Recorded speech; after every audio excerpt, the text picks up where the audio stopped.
So, good morning. Welcome again to this second session of the scientific writing workshop and organized by the Hamdan bin Rashid Al Maktoum Foundation for Medical and Educational Sciences in collaboration with the Lebanese American University. I won't waste more time. I'm going to share my screen and start. I'm going to give you a brief overview about the publication and publishing, and then you will have two other lectures given by Dr. Mahawish and Dr. Shwairi. Before beginning, I want to thank wholeheartedly Dr. Stephanie Al-Haik and Dr. Pratibha Nair for all their collaboration and the organization of these sessions. So, publish or perish, probably you already heard a lot about this. And it was initially, power is back again. So let me, can you see my screen? Yes, we can. Yes. Not anymore. Because of the power cuts. No. And Yeah, it's back. Again. Yes. All right, perfect. So it was coined by Coolidge in 1932, the idea of publish or perish, and it appears again in 1942, excuse me, and now it is used worldwide in all universities. And I'm sure that you all heard about this publish or perish. So what is the goals of publication? It's to value one's own research, valuing the team as well, and also, you don't have to forget this, is very important, to please yourself. So, and the other idea of publications for us as faculty and also people working in some university, it's help us to stay in the game. What does it mean? Invited, if we want to participate in national or international committees and boards, we need to have publications. If we want to be invited in national or international conventions or lectures or symposium, we also need to be known, and we have only one, is to publish. So it's for us very important.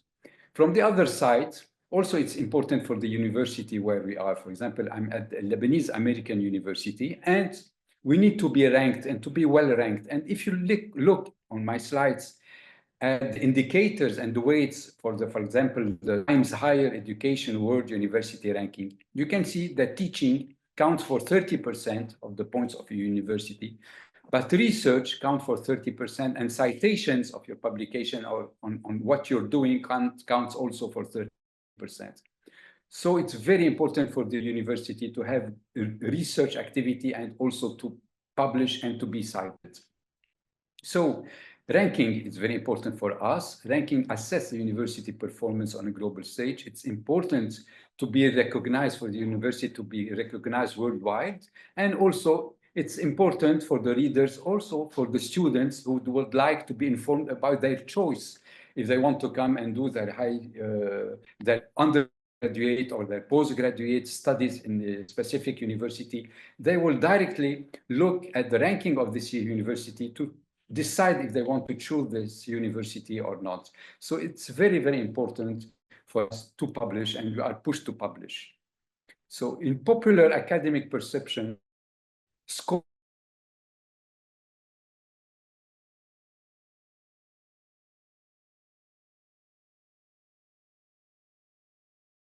lectures only.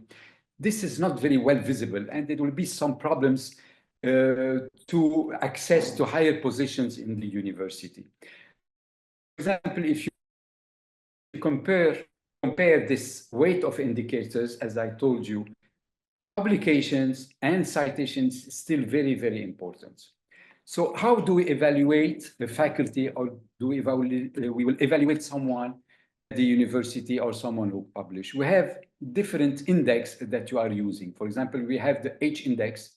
Probably you all heard about the H index. We have also the impact factor of the journal. Now we are more moving to a quartile score of the journal. For example, we divide the different journals where you can publish into 4 different categories, 4 quartiles, quartile 1, 2, 3, 4. if you publish in a quartile 1 journal, it means that it is excellent, your research was perfect. If you publish in a quartile 2 journal, means that your research was very good. And if you publish in quartile 3 or quartile 4 journal, so it means that your publication is, if you want, less important to the scientific community. This is not always the case, but this is how faculties feel it, or if you want more, university think about the quartile score of the different journals. So we can also evaluate a faculty, evaluate someone, a physician, a scientist, anyone, by the total number of their publications. But not only, we now look also more and more at the total number of citations, and we measure as well the total impact factor of where they are publishing, the average of the impact factor, the citation per article, and we have a lot of other metrics that we are using. For example, if you look here, this is taken from Google Scholar. You can see for this example that I'm giving you, the citation of this author is 15,129. His H index is 65. The index 10, meaning the H index that this author is having, or the number of citations he is having during the last 10 years, is 236, etc., etc. So by looking at Google Scholar and putting the name of a scientist, of a faculty, whatever, you can directly determine where he stands and if he's a good publisher and if he's doing a good work, a good research. Anyway, even if we are using all those different types of calculations and index to classify scientists, it's still very, very difficult. Why? Because, for example, let's take H index. The more an author is old, the more his H index will be higher. So if you have a very young scientist, physician, scientist, whatever, and his H index is still a little bit low, it depends also on his age, because the more he will get older, the more his publications will be cited more and more, so his H index will increase. So we have, every time we are trying to evaluate a faculty, we have to be very careful about also its age, where he's working, in which from which country he's coming, what is also his possibilities to access to a lot of grants, very, very important grants or not, etc., just to put possible evaluation and to be the more accurate possible. You need to be cited also, not only to publish a lot of publications. You know, sometimes the more you publish, and if these publications are not cited, so it's like you're doing nothing because no one will see your publication. So you need to be cited also, and be very careful, because nowadays, more and more, the different ranking systems that we are using, for example, Scopus, Web of Science, Google Scholar, they are very careful about if you're citing yourself or not. So you can self-cite yourself. It is counted, but also you can, if you go to a specific, for example, Scopus, and you put the name of a scholar, of a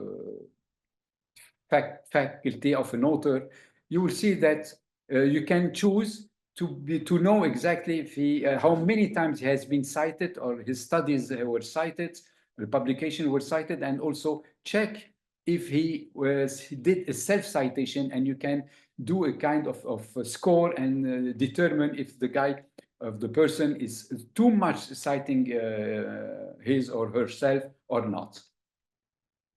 So the pressure to publish. You know, we all know this: publish or perish, publish or perish. But this is a mild issue that you are facing at our universities, because it is putting the faculty under a very important stress, sometimes getting them into a type of burnout. So we worked on this also, and we looked in our university and in other university, and we are trying to push more people now to publish a good quality of scientific work than a big number.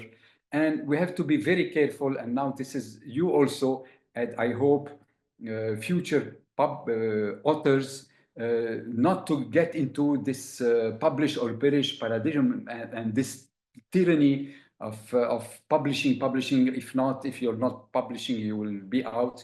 No, you need also to show to your university and to the people with whom you are collaborating that you are also looking to publish a very good quality of papers and not only a huge number of papers that will be never cited. So this is why some universities and some organisms are trying to change this idea of publish or perish to demonstrate or die. So if you need to publish something, be sure that what you are publishing will be very important for the community. For example, in medicine, if you are publishing something, you know that this will help the community for future, for other patients or for the country in general. And also others are trying to modify the idea of publish or perish to this deploy or die. Deploy, meaning employ or adopt a technology and be better in technology to help also the community. Anyway, I'm pushing it, and this is a message that I'm sending to all of you, because a publication showed in PLOS One in 2015 showed that even in the same journals, and if we compare nearly the same work, overall, women publish less frequently than men, and when they do publish, their work receives fewer citations than their male counterparts. And this was a very amazing publication published in PLOS One, and is still the fact today. So probably also in our idea, when we are citing some authors, if you want to cite one and you see that there is another citations, but coming from lady, so don't try to put only one citation, but also put both citations. This is very, very important. So what is the strategy for publication? I know that during these 2 days, you will have some lecture about the strategy on what to publish and how to publish. One thing it's very important is to submit to the correct journal and to the journal where your publication will be accepted and will be cited. So depending on your type of article, you will have to choose also the different journals. For example, if you are looking for an original article, and if you are sending a review or iconography or case report, whatever, try to see exactly if the journal is accepting this type of publication. Letter to editor is not accepted in all the journals, while review also is not accepted, or iconography. So try to check exactly if the journal accepts what you are looking for. And I know that it's very difficult to, if you want, swim in this huge number of journals. More than 30,000 journals are classified, if you want, and known. So it's very complicated and difficult to choose which journal you want. So this is why, if you go to the publishers and to help you determine exactly which journal you will be able to use, they all have now a type of system that you can use freely. For example, I took here the example of Springer Journal Selector. This is the same for Wiley. It will be the same for other type of journals, but you can go directly. For example, you can put in a specific box, you enter your abstract or the description of your article. You can put some keywords as well, and automatically you ask the system to look at your abstract and to determine which type of journal will be the best for you. And also, if you do it, then the journal will classify the different journals that you can, where you can send your paper, depending on the impact factor, depending on the H index, depending if the journal is continuous or discontinued, if the journal is hybrid or not, if you need to pay, you don't have to pay, if it is, for example, an open access or not. And then you can also try to shrink, if you want, to the number of journals, of IDs of journals that you will receive by asking and putting some other keywords. For example, you want to determine if the aim or the scope of the journal is in accordance with your publication. What will be the readership? If I'm publishing a publication and I want the nephrologist to look at my paper, I won't send it, for example, for a journal much more involved in cardiology or in public health. No, I will try to search for a journal much more in the idea of nephrology. If it is indexed or not, what are the metrics? What is the impact factor? What is the H index of the journal? How many times when you publish in the journal, you will be cited. So the more you will be cited, meaning that the more authors are looking, physicians, scientists are reading these journals. What will be the author guide also? It's very important. So you won't be delayed when you will be sending your paper. And is it an open access or not, and the impact factor? So when you choose your journal before writing your manuscript, go to the author guidelines, check what you want exactly, check the aims and the scope of the journal, and then evaluate your novelty and the relevance of your findings depending on the journal. I won't send a paper because I have a new mutation in a gene to Nature Genetics. Nature Genetics is the quartile 1, huge, very high impact factor, very high H index. So I know that it's not very novel if I'm reporting on a point mutation, a new and novel mutation in a specific gene. So probably if I want to publish this, I will try to go to another journal who will accept a case report or accept a novel mutation for specific genes. Okay. This is the same for the open access. Nowadays, all the group of journals are pushing us to publish in impact journal, in open access journals.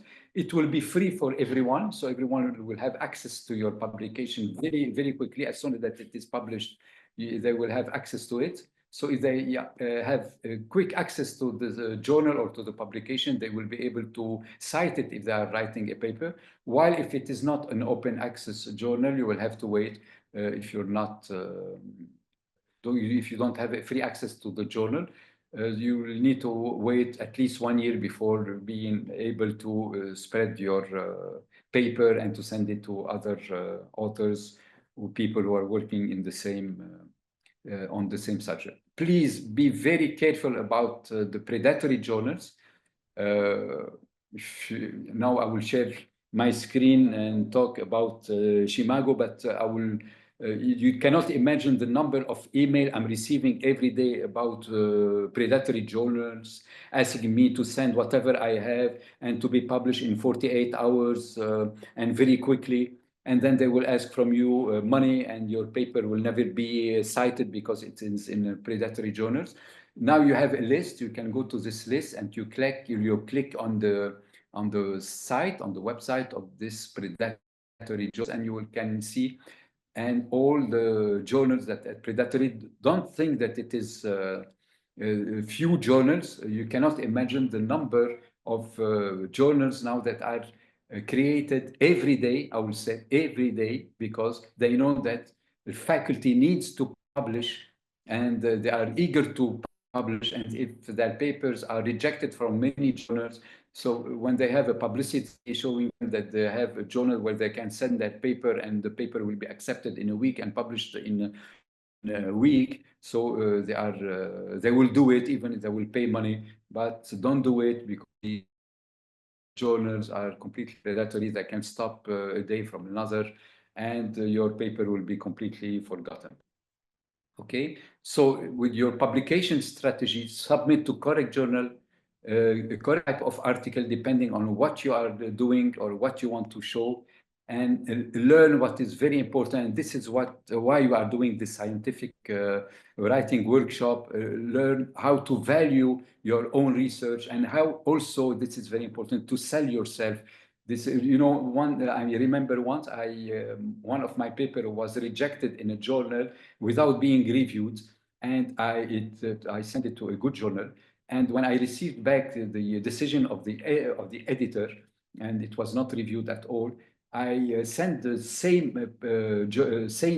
papers, the same work, to another journal with also a high impact factor, the same quartile. I only changed the title. and the paper was reviewed. You cannot imagine when you are an editor or you are a co-editor, you receive every day 5 or 10 new papers. You cannot read them all. You cannot check them all. So now we have artificial intelligence system that can help us a little bit to determine the importance of the paper or not, if the paper had already been worked in other journals or published in other journals, not the paper, but the idea. But before we used to look only at the title, and if the title was not very catchy, or the cover letter that we send to the editor is very important as well. They will be talking about in a few time.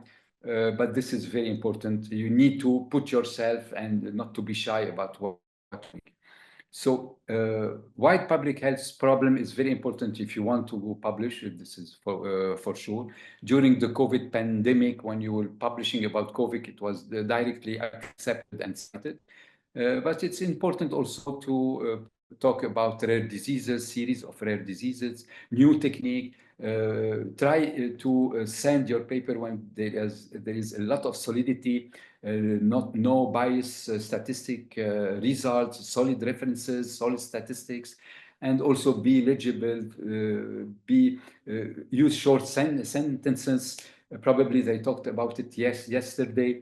Be very careful. Ask people to review your paper if you're not English native like me, speaker, because you don't know how, when it is logic and fluid, the fluidity of what you're writing is very important for the reviewers when they are reading. If it is very difficult, they won't be happy to review it, and they will be very, very critical about your paper.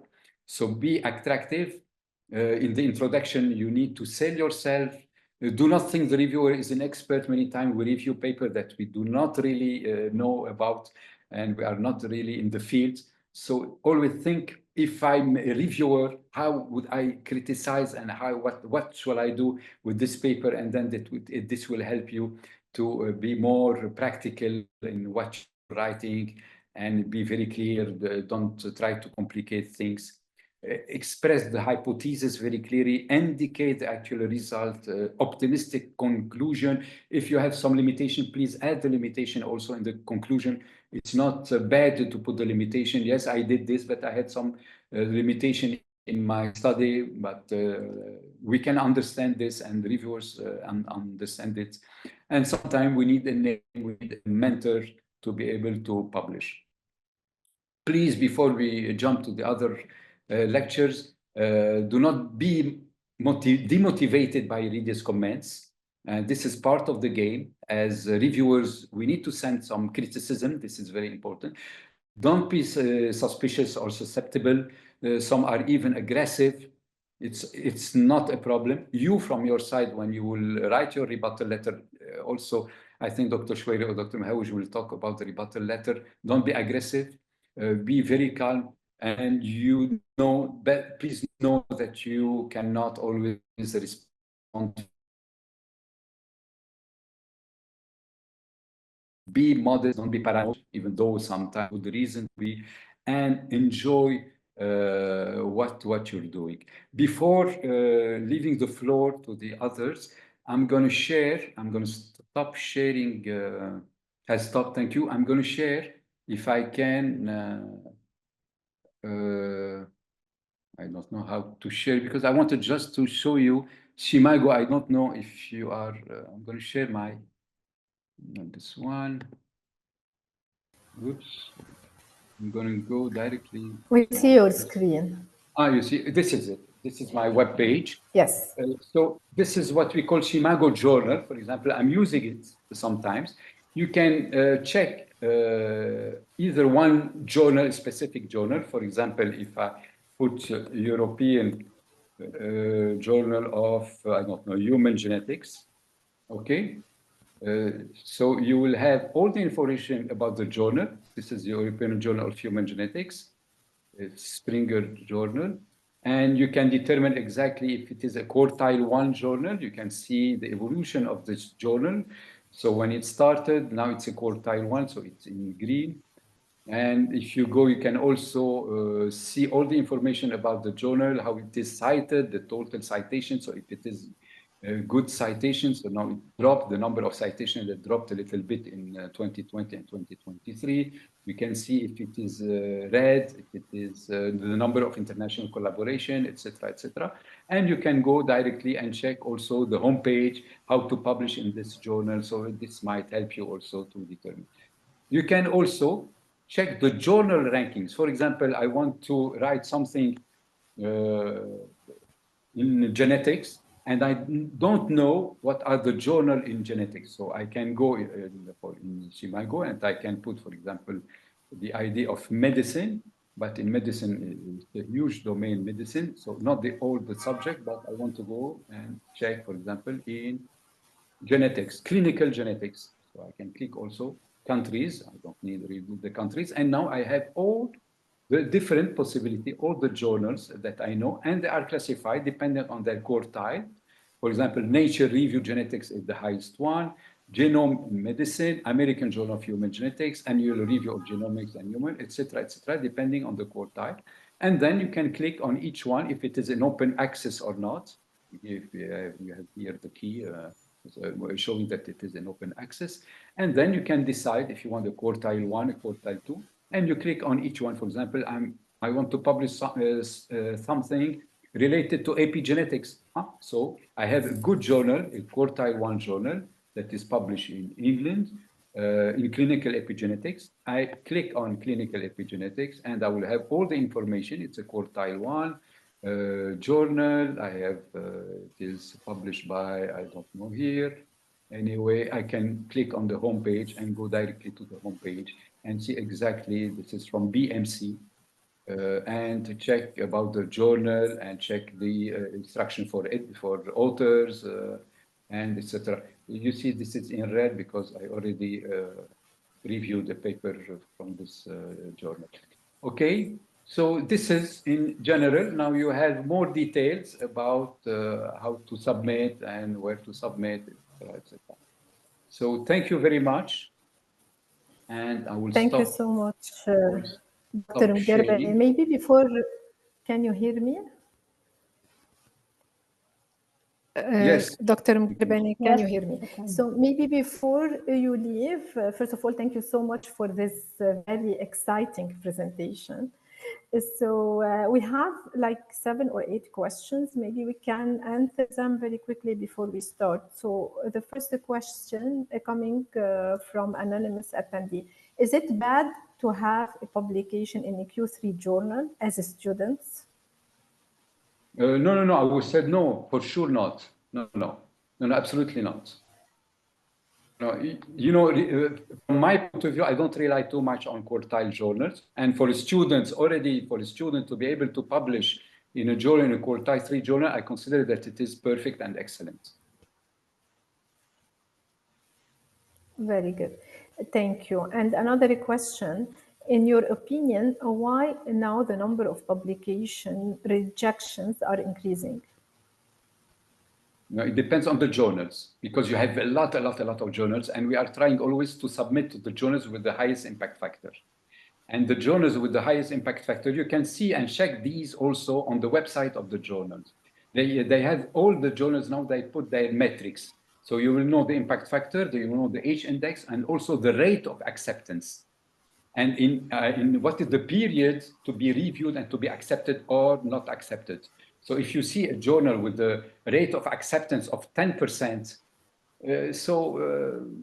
it depends. If you have a good mentor with your co-authors and you consider that your paper is an excellent paper and the novelty is perfect, something very new, a new gene or a new disease or a new discovery, a new, I don't know, type of mutation that was never reported before, yeah, you can send to this type of journal. But if you think that it is already published and when you did your bibliography, you already noticed that there is a lot of papers talking about the same topic, don't waste time. And I think that you will be rejected in 24 hours. You can try.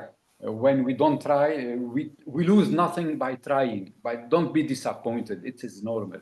You know, some journals, they receive probably every year more than 3,000 different papers, and they can publish probably 300.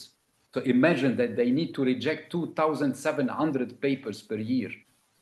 And also, just for all of you, many Nobel Prize scientists, physicians, and doctors also had their publications rejected in very good impact factor journals in Science and Nature. And then many years after, their publications were rewarded and they get the Nobel Prize. Okay, there is one question from Radia. I think you answered this question, and she or he, they are asking about how to identify the papers that are indexed in PubMed. So the question is, excuse me, Eliane, the question, do you agree? How to identify the papers or the journals that are indexed? You can, it is indexed directly, you will see on the homepage. If not, what I do usually, if I have a doubt, I look at the different publications of the journal. I took the keywords or the title of the publication and I put it on PubMed or on Scopus. And if PubMed and Scopus said there is nothing on this publication or this journal, so for sure it is not indexed. Okay, there is, I think we will take two more questions. And one of the questions is regarding fees in journals. And the last comment, they are asking, sometimes journals accept or reject papers based on the author identity or nationality. Do you have any comment about this? You know, now all the journals want to be also ranked. And if they want to be ranked, they have some, you know, guidelines that they have to follow. And most of the guidelines that now they will be following is they need to publish papers coming from the third world countries, and not only from the Anglo-Saxon or American countries. This was your questions, Eliane. So don't think that because we are sending, for example, a paper from Lebanon to an American journal, it won't be accepted. They are eager to publish papers coming from third world countries and countries that are not very well represented in the scientific community. Okay, because most of the people are not living in the US or in Europe, and most of the people are living outside US and Europe. So they need people and they need publication from those countries. You don't know if I answered well to your questions. And for the fees, yes, it's becoming more and more expensive. The highest the impact factor is, and the highest the fees to pay for the publication will get higher. I don't know if you are going, you or Sibel will be talking about this, but you know, you can ask to be waived for a waiver, a full waiver or not, and most of the time the journal accept when they see that you're coming from a third world country or countries with some difficulty, that accept to waive, probably not 100%, but at least 50 or 60. Okay, the last question, how can we increase the probability of review paper to be accepted in a Q1 journal? How I can do it, you know, this is... how can we increase the probability? How you increase, you cannot, the editor cannot do anything. I am co-editor in 2 or 3 journals, and we rely on what the journal is telling us to do. The journal is giving us a number of publication of paper that we can publish per year. So if we publish all and we accept in January 50% of what we can publish in a year, a big problem. So this is the clever, the intelligence of the editor, who will try, you know, to spread the acceptance during the whole year. And this is part of the change and part of the game, as I said. So please don't be disappointed. Even if you have an excellent publication, excellent work, Don't be disappointed if you are rejected in one journal. For sure, you will be able to publish it in another journal and it will be cited. So don't ever be disappointed. This is part of the game. And accept the idea. And don't be, mad against the editor or the journal, because we have many restrictions when we receive the paper, not coming from the editor, coming also from the journal per se. Okay, perfect. Thank you much, Dr. Mgerbane. So I think now we can move to the presentation, to the next one. And for the attendees, don't worry, we'll be answering your questions, of course. So I have the pleasure to introduce Dr. Mhawij. So Dr. Mhawij, can you start, please, sharing your screen? So my name is Eliane Chouairi. Yeah. Go ahead. Okay, so my name is Eliane Chouairi. I hold a PhD in human genetics. I'm associate professor in human genetics at LAU, the Lebanese American University, at the School of Medicine. Dr. Mhawij, can you introduce yourself, please? Yes, sure. Thank you, Dr. Chouairi. So I'd like also first to thank the Hamdan bin Rashid Al Maktoum Foundation for organizing such an interesting workshop. And I hope you'll all enjoy the coming session. So this session is going to be related mainly to how do we tackle reviewing the manuscripts. And to introduce myself, I'm Sibel Mhawij, Associate Professor of Genetics at the Lebanese American University. And I also work at the Department of Human Genetics along with Drs. Chouairi and Mgerbane. So I believe that by now you can see my screen, right? We can see your screen, but not the PowerPoint. Yes, now we can see it. Sure.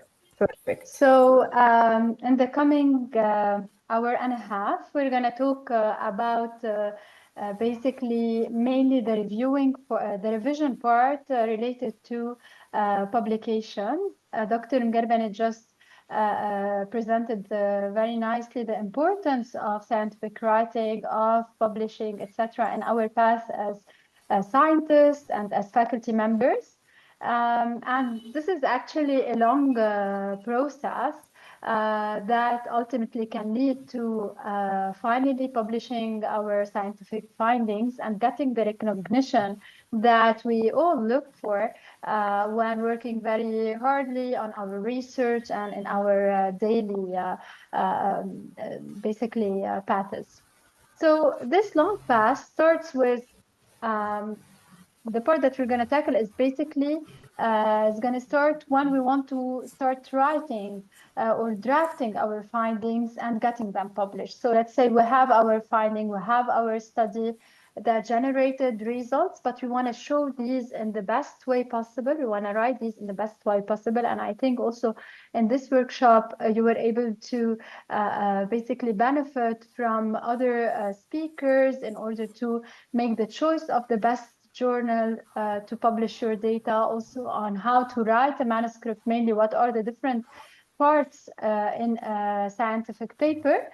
And here we're going to focus on how to, let's say, make or put all this together in the best way or in the most suitable way for the journal of your choice, then mainly how to tackle the revisions and how to answer the editor. So as we can see here, once we have our manuscript prepared, we're going to submit the manuscript to the journal that we chose. And this is when the editor is going to get your submission and is going to start handling the submission. So usually, and as Dr. Mgerbane was saying, sometimes the editor, when first checking your paper from the title, from the abstract, he will refuse the work and consider it as unsuitable for the journal. But in other instances, when the editor sees a potential in the paper, when he sees a potential novelty in the findings, but also these findings correlates with the scope of the journal, with the aim of the journal, this is when he's going to be ready to review or basically to start the revision process. And as we can see here, the editor will be basically sending your paper to reviewers. He's going to be inviting reviewers to check this paper. The reviewers will be given a certain amount of time that depends on the journals, can be around 10 days or 14, especially depending on the journal. The reviewers that are going to check all the details in your paper are going to get back to the editor after the time limit, before the time limit, basically, with their reports that are related to your manuscript, to the originality of the paper, to the findings, etc. And this is when the editor is going to reassess basically your paper based on the revisions that he receives. He's going to send back to you the answers of the reviewers with or without a decision, depending on whether the comments raised by reviewers were enough for him, for instance, to reject or to accept. In most of the cases, when it is not a rejection from the first step, the editor will give you the chance to check the reviewer's comments, to respond to the reviewer's comment, get back to the editor, who's going to recheck this, resend to the reviewers, and then continue the process until he gets to the final decision. Now here we're going to also, basically in this session, focus more on how we revise the paper, how we answer how we answer the comments of the reviewers in the coming slides. So the first part will focus on submitting the paper, how we arrange the paper according to the journal, and the next step will be how to answer the reviewer's questions. Starting with the article submission, first of all, we need to choose the journal and the article type, as was just presented by Dr. Mgurbane, because we have to check the scope of the journal, its quality, if you want scores, etc., and the correlation between our findings and the journal. Then we're going to also, in the journal, check the article type, because if we're writing a review paper, we need to basically design it in a different way than an original research paper, differently than a case report, etc. So we need to choose the journal. We need to choose the article type in the journal. And prior to submitting the manuscript, we're gonna basically make sure that the message that we want to deliver is a clear message, is logical. We need to be as much as possible concise and precise in the way we write our scientific writing. We have to really differentiate between just like the literature writing that sometimes we enjoy doing versus the scientific writing that really consists of having very clear, short sentences, straight to the point, without really having very lengthy sentences in the way we write our paragraphs.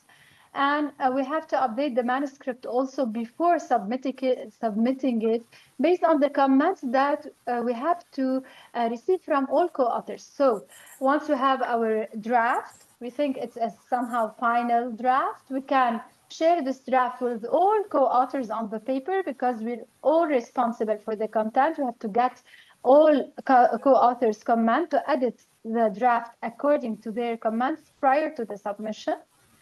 And then, according to the journal's guidelines, depending on where we are submitting, we're gonna kind of redesign our paper to make sure it's suitable to the journal. So to do so, first of all, Dr. Mhawish. Yes, sorry, I will be interrupting you because actually we have an anonymous attendee. He or she are asking a question. I think you can give the answer here right on. So the question is, does the low impact, or I think the ASH index of the author, affect on the acceptance of the publication? And I think the answer is here on this slide.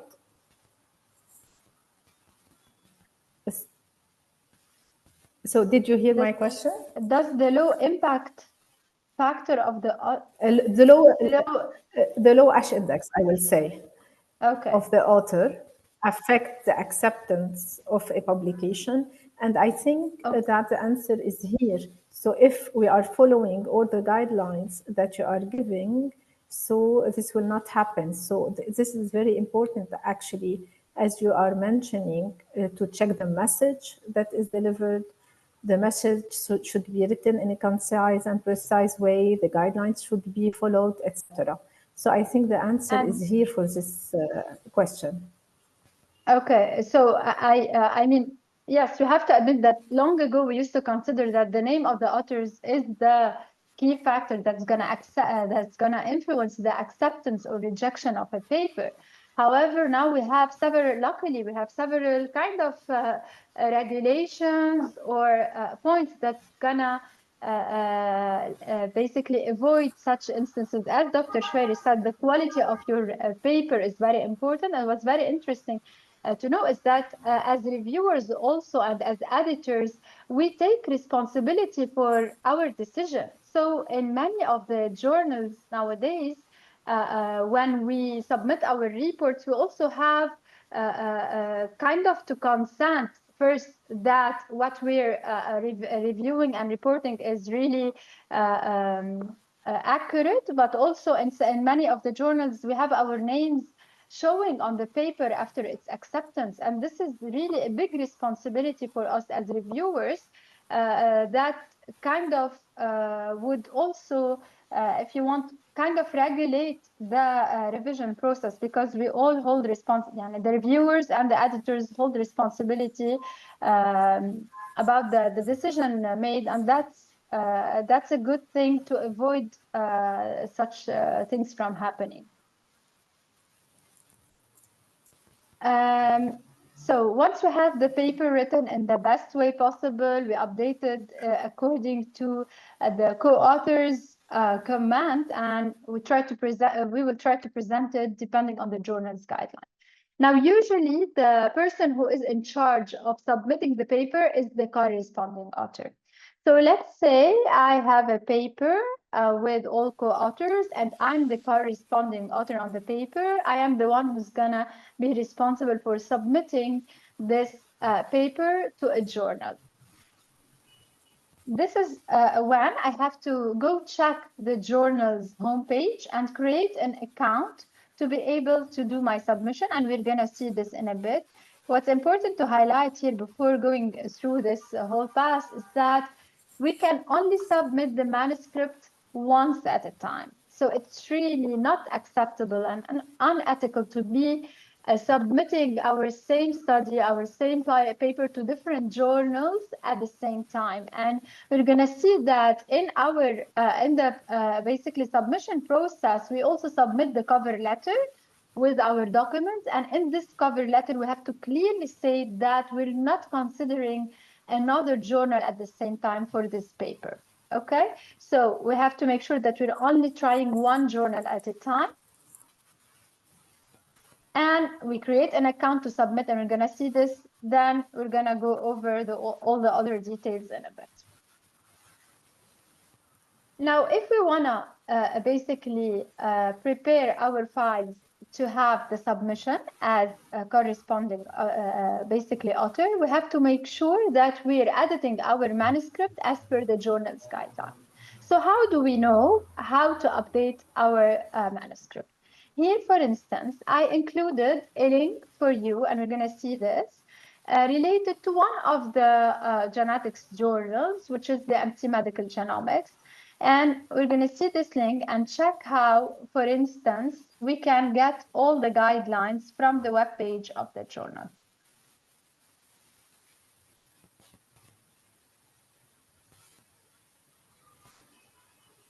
It's easier to do.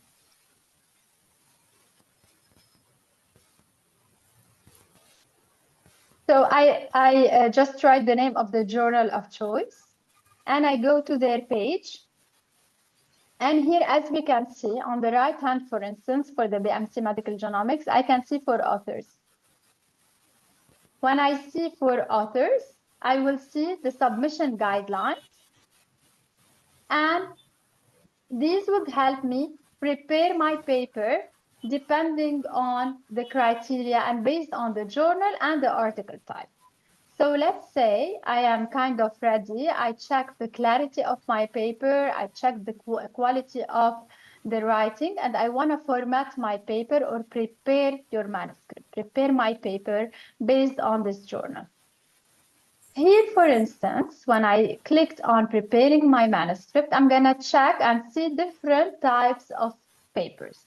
Let's say my study is a research, original research, and I'm willing to submit it as a original research article. I'm going to click here, and then I will see criteria, information related to this, and then the section preparing your manuscript.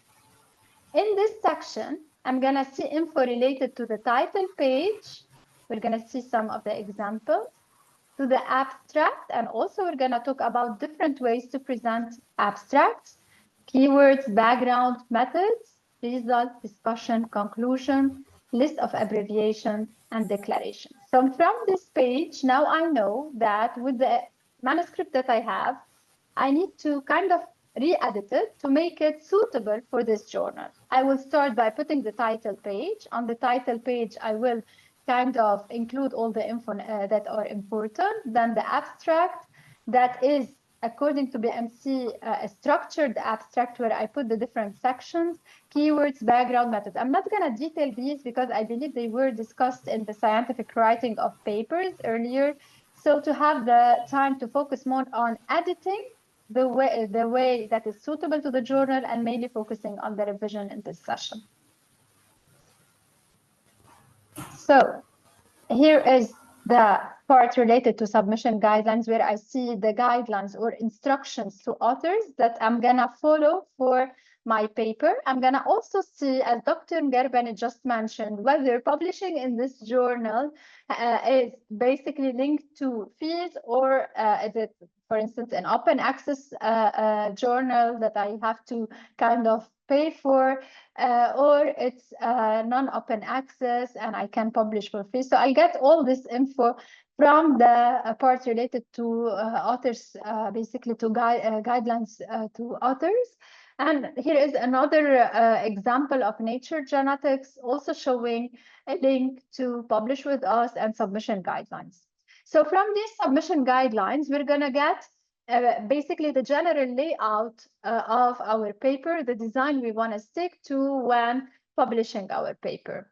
This includes also, depending on the journal and on the article, on the type of your article, the total number of words per manuscript that we need to check, the total number of words for abstract, because also it may differ from a journal to another, and the structure of the abstract. In other words, if it's a structured abstract, as the way I showed, where you have a clear section, background, material, method, results, etc., or it's an unstructured, where you have just one paragraph of around 200 to 150 words, that is kind of the summary of your paper.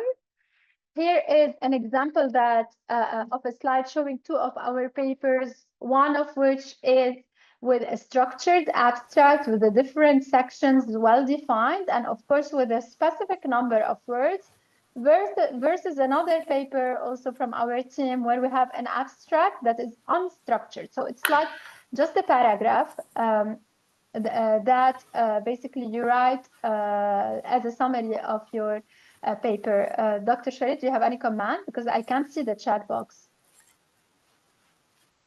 Okay. So I'm following the chat box. For the moment, we don't have any question related to what you are presenting. However, I have a question myself for you.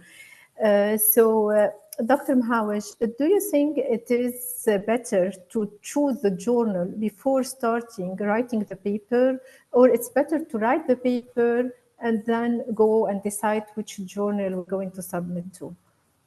Okay, so many prefer to kind of choose the journal before and then write the way the journal requires before kind of while drafting it. However, for myself, and I believe you as well, Dr. Shweire, we are used to write our papers the way we write a full research paper, an original research paper. So it's going to be the first draft, the lengthiest, the most detailed one, where we include an abstract. Now, regarding the abstract, really, whether it's structured versus unstructured, does not really make a big difference from for the first draft, because the abstract is the last part you write after drafting your manuscript. But we usually like to have the detailed sections with the background that is around a page and a half, then the detailed materials and methods section, the detailed results section, the discussion separate, the conclusion, the references, and then we can reshuffle. If we decide to kind of redesign it in a way to submit it as a short report to Nature versus sending it as an original research to, let's say, an American journal, etc. So then it will be easier for us to redesign it because we already have all the information. And you have to remember that sometimes, especially if you're working on different projects at a time, writing the manuscript really is time consuming and is also energy consuming, and you have to be really kind of disconnected from other things to focus to have your message well delivered. So when you write it, you're really the most focused on this paper. You have all the information, you've made the literature, the thorough literature prior to writing. So it's better at that moment to benefit from these info, to benefit from this part, to write it really to write the most detailed one while keeping it, of course, clear and concise. Because later on, when you will redesign it to resubmit it, maybe you send it and you get it basically accepted for revision, let's say revised in a journal for 2 months, but then at the end something happens and your paper is not accepted, or let's say you wanna, at this stage, they ask you, please rewrite it as a short. We can consider it as a short report in a different journal. At that time, if you already have everything in your first draft, it will be easier for you to kind of design the shortest, the shorter version and resubmit it. While doing the other way around is really gonna be harder, especially if the basically process took time. So you would need to redo your literature again to place all the efforts again. I hope I answered your question, Dr. Schweden. Excellent. So if I have to do like a recap now for the audience. So first of all, we have to have this idea or this story. We have the results of our ideas.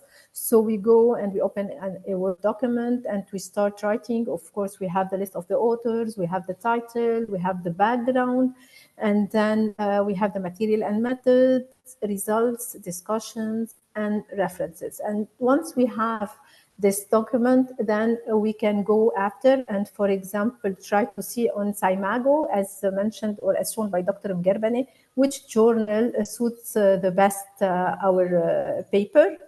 So once we choose our journal, we have to go to the website of the journal and check the guidelines. So, and while checking the guidelines, we have to see, first of all, you are talking about the abstract, if this abstract is structured versus unstructured.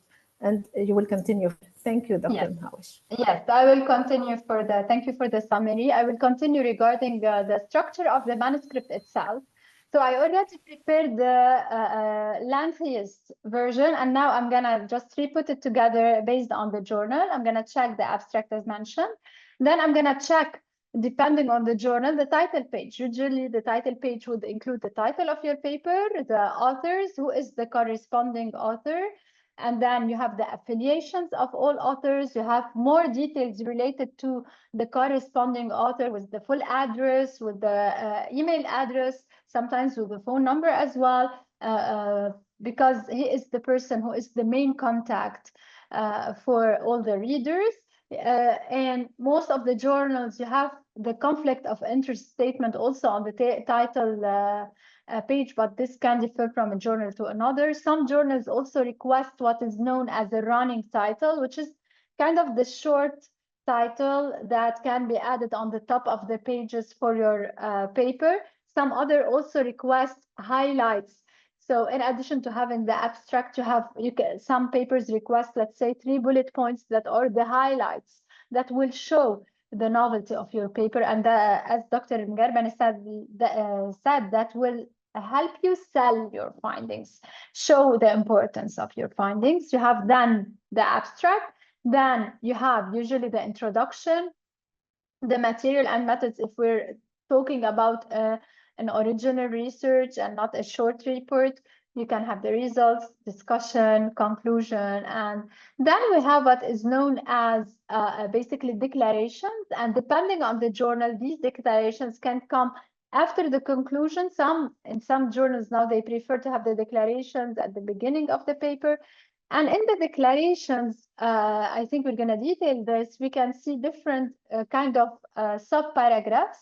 They include the author's contribution because as we all know, we have international guidelines that define whether a person deserves to be among the authors or maybe is worth being in the acknowledgement section, etc. So we have to clearly state what was the contribution of each of the authors on this work.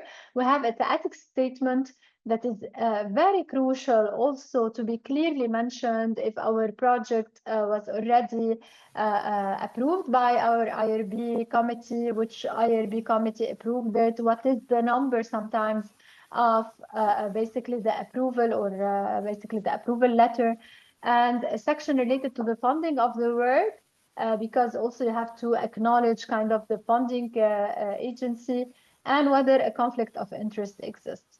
So here again, from one of our papers, we kind of removed these sections. Now in this paper, we had the declarations, I believe at the end, including the two ethics approval and conflict of interest, while acknowledgement, author contribution, funding, and data availability were kind of separate.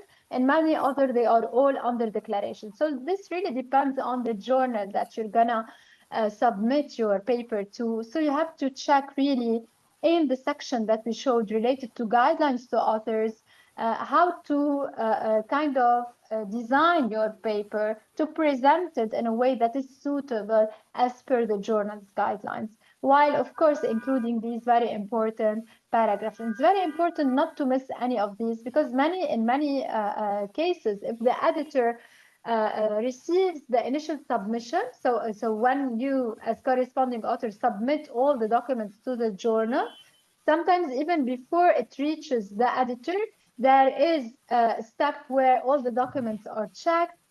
You may be required to add statements related to funding, to ethics, etc. If this wasn't initially added to your initial draft. So it's very important to really check all these, because we don't want to add layers that would kind of hinder our paper from getting to the editor and ultimately, hopefully, to the reviewers. So we want to make sure that we're presenting the best, the paper in the best way possible to increase our chances for having it reviewed.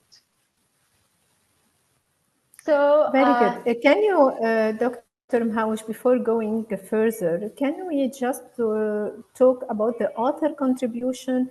Can we go to the examples that you showed us before and just talk about the author contribution? Because if I want to talk about the acknowledgement, so here we have to list all the people or all the institutions that we would like actually to thank for helping us doing the research. If I go to funding also, if we received a grant, so here we have to specify which type of grant, etc. And if I want to talk about the data availability, so this also will depend on the research sometimes, because when we do genetics, we have like NGS data, sometimes they are not available through the manuscript. So we have here to state if this data can be available for the people that are reading the paper, or if we can put it in a like repository or something like this. So the data availability, we have also, it has also to be clear, and we have to state which type of data we have and if they are available. All data are available in the manuscript, or we still can provide people reading the paper with supplementary data. And then if I go to ethics, here we have to mainly to put the number of the IRB that we got from our institution or other institutions, if we are collaborating with other people coming from other institutions. Now, if I come to other contributions, go sorry, ahead. I didn't want to interrupt, but also and the constant, which is very important when we basically work on research related to patients, especially, etc. So we also have to clarify whether written informed consent was obtained related to getting the data, analyzing it, but also to publishing the data. So this is also under the article, basically paragraph. And Dr. Shirley, go ahead for the author contribution. Now regarding author contributions, so of all authors, so we have a list of authors, and here we have to put in details the contributions of each of these authors. For example, here we have CM, Sibel Mhawaj and Eliane Choueiri and Omre Megharbani. They designed the study. They performed genetic and functional studies. So here, this is really very well stated, the work and the contribution of each of the author. And then we have a list of other authors. They contributed to the technical work.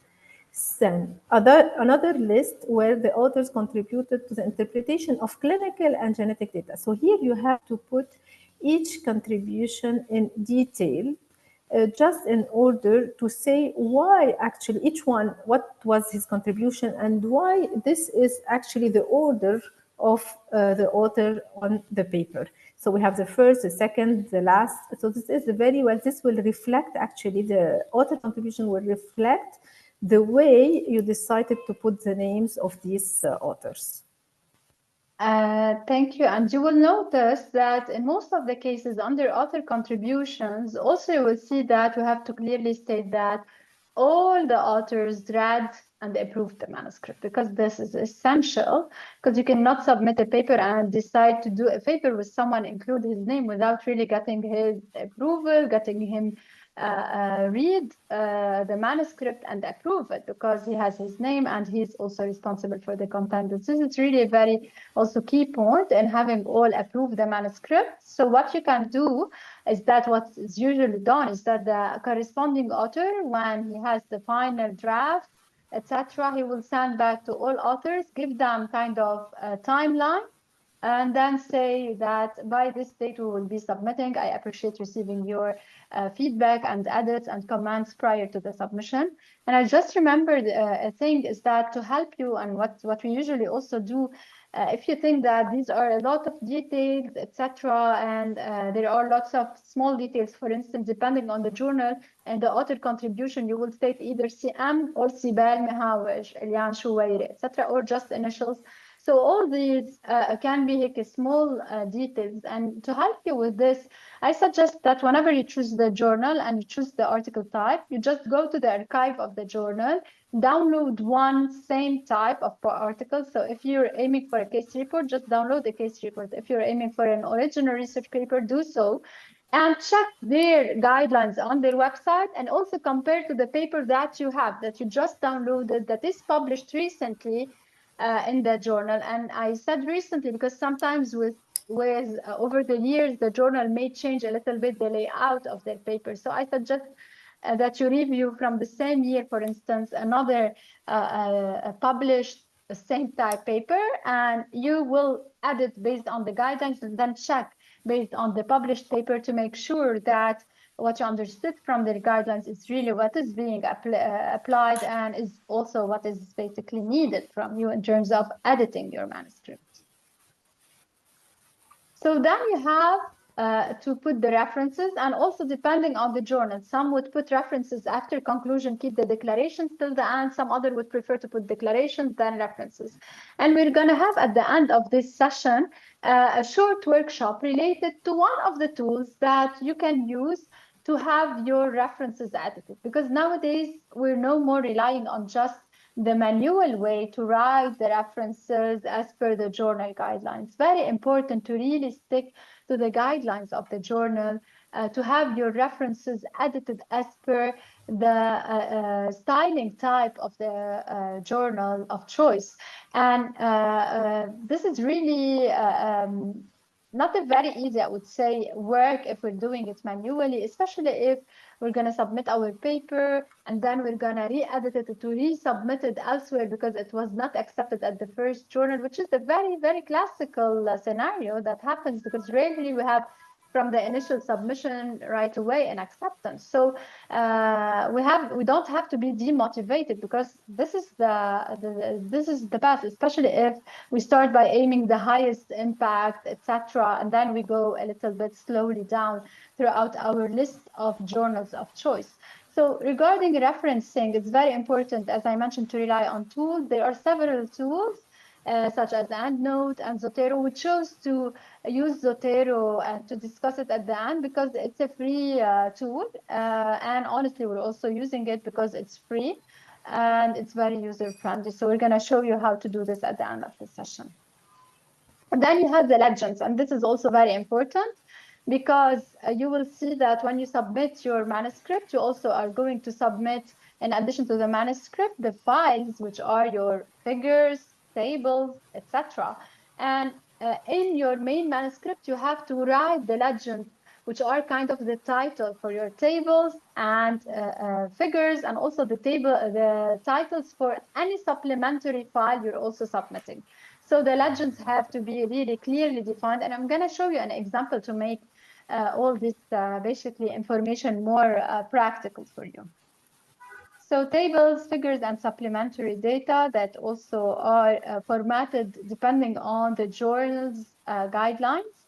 As mentioned by Dr. Shweiri, depending on the type of the study you do, depending on the journal, some would require that you submit raw data to a repository or to the journal itself. Of course, when talking about genetic data, all data should be de-identified. So you submit the file without using the name of your patient. You use a code, because this is very important to protect basically your patient, to maintain the confidentiality of the work. And this is really a very important detail that shows that also you're committed to ethical standards, and you're also professional. And most of the journals, while doing your submission, would require from your end to send them a list of potential reviewers. So based on my field of interest and my field of study, I know who are internationally recognized as also experts in my field of study, let's say. So I would suggest potential reviewers that are experts in the field, while noting that among these reviewers, there shouldn't be any conflict of interest, neither positive nor negative. So I shouldn't, for example, suggest as a reviewer my mentor or my old collaborator, or someone with whom I work at the same institution, or someone with whom I published a paper 2 years ago, because this is really a conflict of interest. Or negatively, of course, we're not gonna do it, but it's also important to clarify that among reviewers, we should not have any positive neither a negative conflict. So we have to really choose reviewers based on areas of expertise. Sometimes when, for example, we have a new gene that was discovered and we're reporting the second case related to this discovery, it will be important to include among the potential reviewers people from the first paper, because they are the people who basically discovered the gene. They are the ones who are expert in this. They would be very interested, very willing to see what we are reporting that is concordant with what they have, maybe also in some cases that is kind of expanding the clinical spectrum of a disease compared to what they initially reported, etc. But also we have to be very smart and delicate. So we're not going to suggest also reviewers who, for example, who are kind of having conflicting data between us and them. So this is regarding to potential reviewers. Regarding the legends, because I mentioned that usually the legends would include the titles for the figures, for the tables, for the supplementary data. So here, for instance, is an example of legends related to one of our papers where we have the titles of the figures. Also, it's very important to note that next, when Dr. we introduce... Yes. Yes, there is. Any question? Can you hear me? To ask you before, yes, I can. Can you hear me? Yes. So my question was regarding the list of reviewers. So can you also suggest a list of people that we actually prefer not to review our paper? Yes, sometimes when submitting, if there is really, let's say, a piece of data that you're presenting that contradicts what has been published before, and you have enough proofs to really kind of support your findings, in that case, you can write to the editor either in the cover letter or in some journals. You have a section related to reviewers with potential conflict of interest in a negative way. In that case, you can mention that there is a conflict of interest. Maybe we are working in two different directly competitive institutions.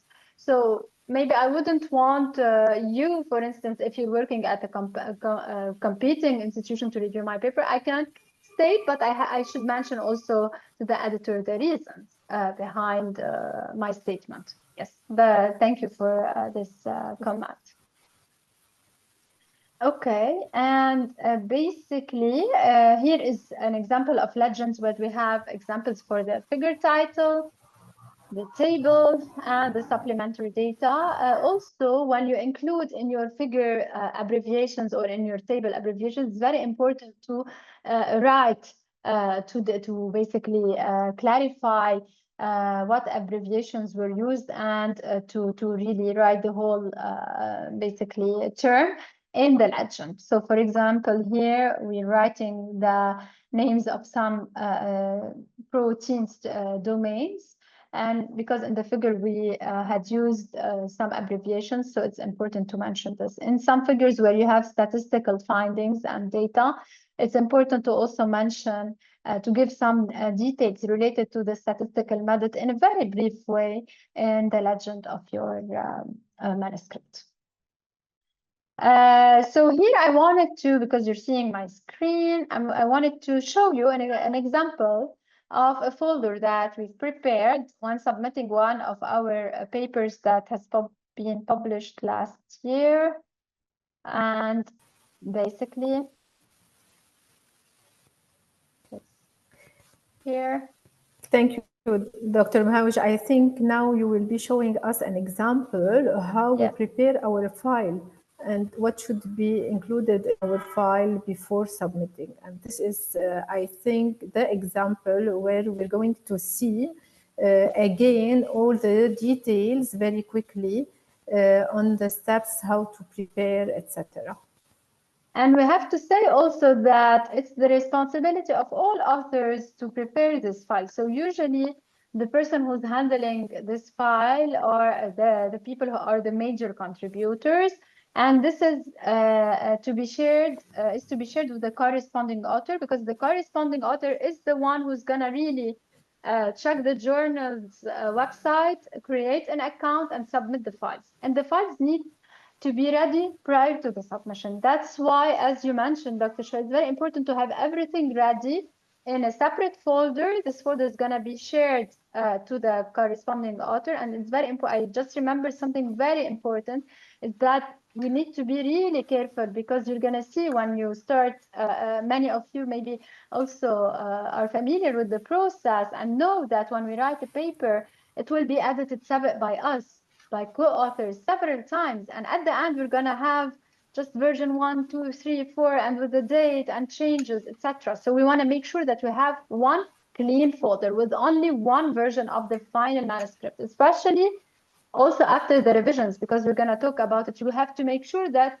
this is the piece of paper, of data that you want to present in a clean way. You don't want to have your comments as co-authors on the manuscript, because this is a sign of non-professionalism and it will impact the acceptance of your paper. So have everything cleared, answer all the comments of the authors, get a clean paper with no track changes for the first submission. Have everything in one folder. So as you can see here, I think I'm going to make it a little bit bigger. As you can see here, I have to be submitted final, which is the folder that is to be shared with the corresponding author. And I'm just trying to make it bigger. Okay, so here clearly we have all the things that we need for the submission. So first we have the cover letter, and we're gonna talk about it in a bit. I'm gonna just open everything and then we can go over this in the presentation. Just a second.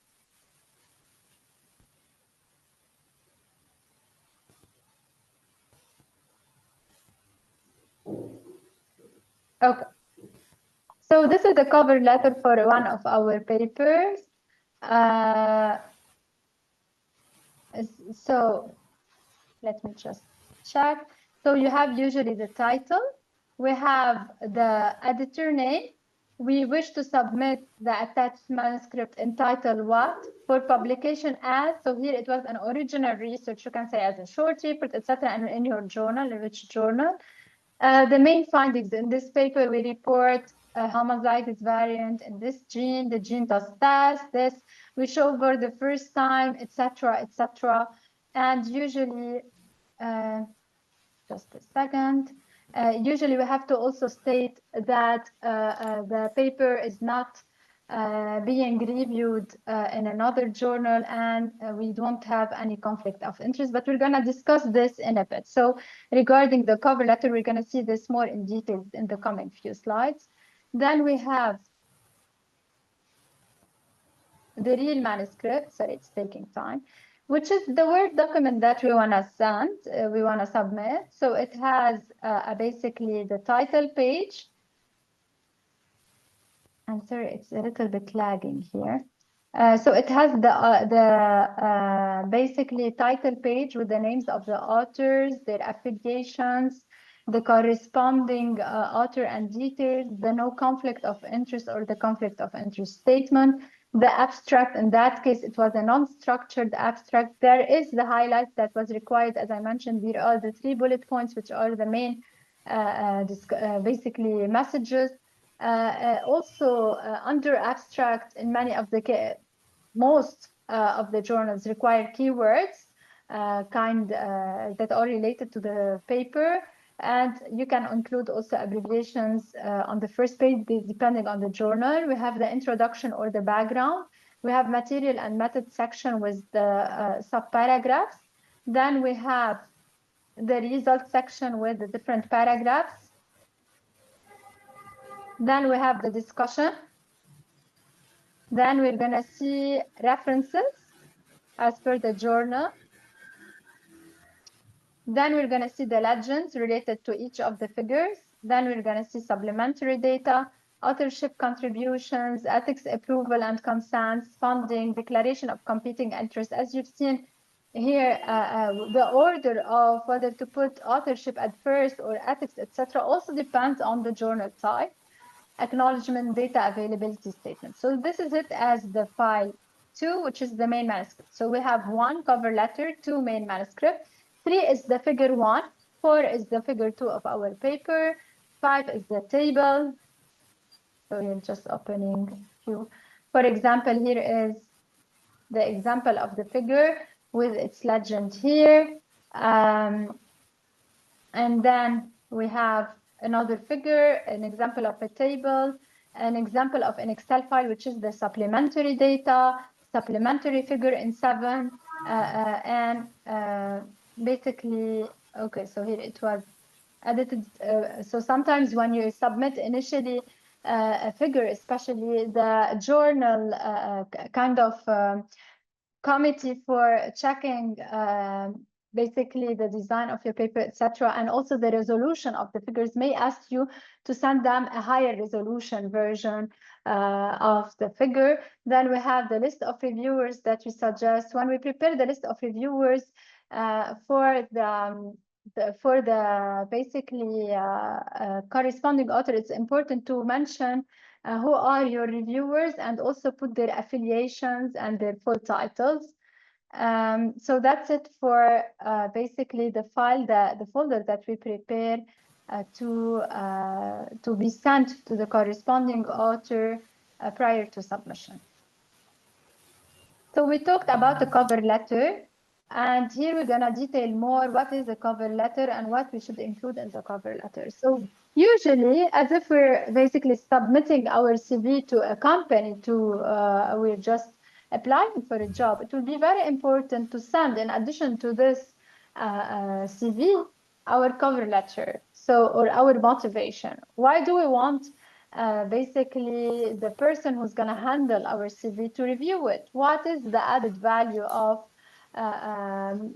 me as the person who's applying for this job? And it's also comparable for the submission in a journal. So why would I basically, why would the editor be interested in reviewing my paper? So I have to include cover letter, the small short letter, very concise, very clear, that kind of delivers the main message of my paper that I am submitting, and the suitability of it, if it's also if it falls within the scope of the journal, and the main information that we're going to discuss in a bit. So usually it contains the name and contact info, including the address of the corresponding author. It has a brief statement highlighting the importance of the work and its main findings. It has to clarify how the work fits with the scope of the journal, as I mentioned, and how it will be interesting to the audience of the journal. If they are, for example, if the journal is, let's say, clinical genetics, the targeted audience is mostly clinical geneticists. So maybe if I am having a major discovery but related to DNA replication, to basic genetics, then the audience of this paper, of this journal, may be not interested in my paper that can be accepted maybe in Nature Genetics. So it's important also to clarify to the editor in the cover letter how my work fits with the scope of the journal and how it will be interesting to the audience. Depending on the journal, sometimes you have to include particular reviewers in the cover letter and also conflicting reviewers in the cover letter,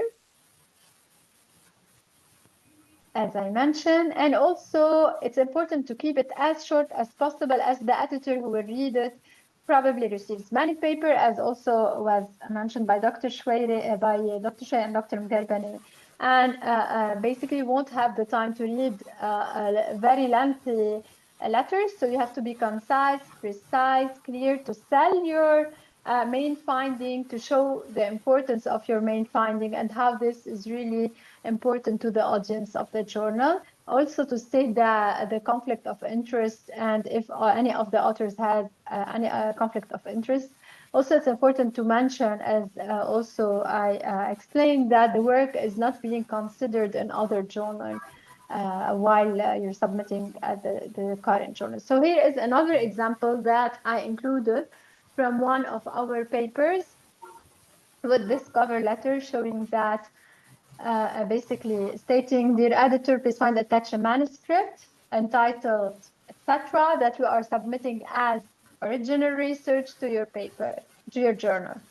So here we have very clearly to show the importance of our work. So our study reports a homozygous nonsense mutation in, etc., etc.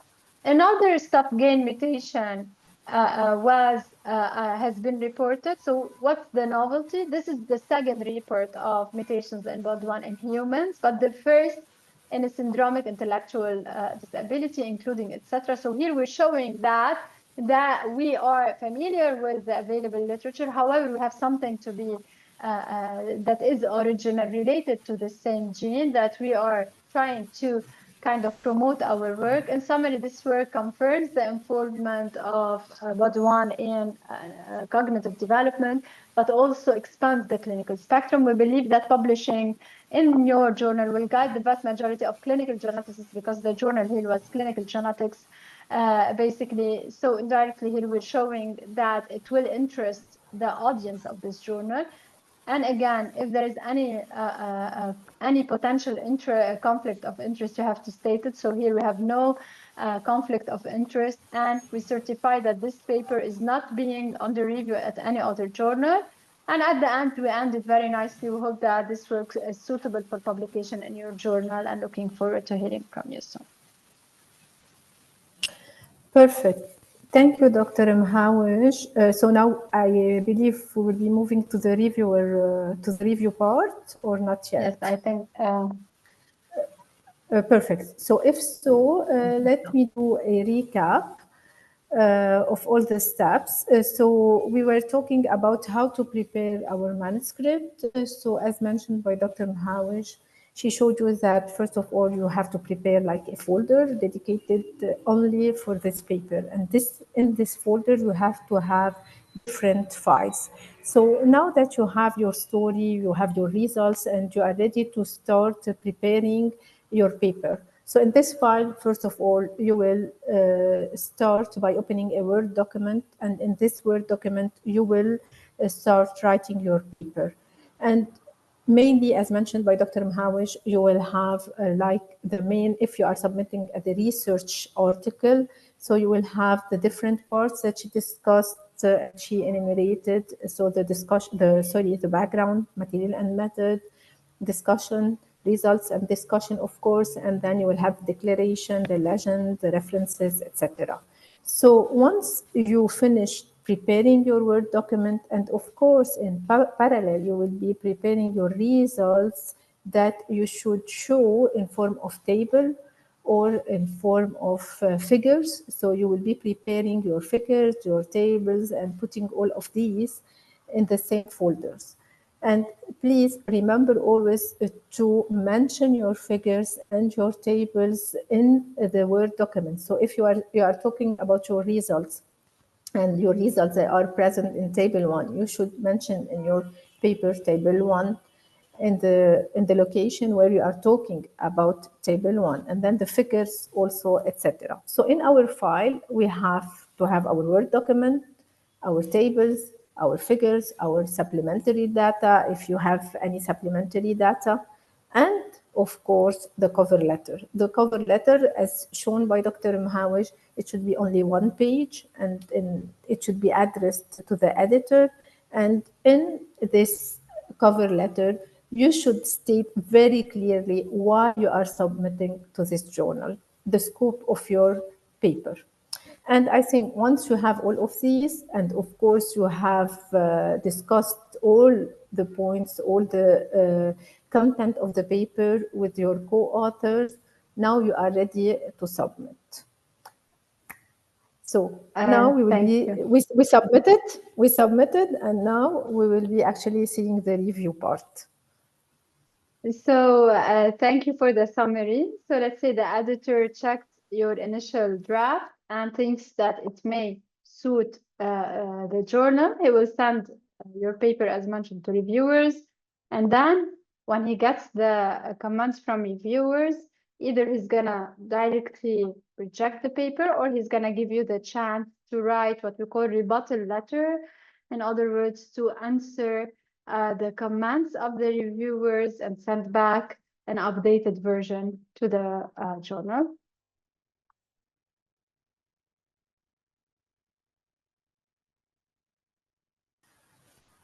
Okay, and also it's important to note that depending on the journal, we may expect to have a first decision after a certain time.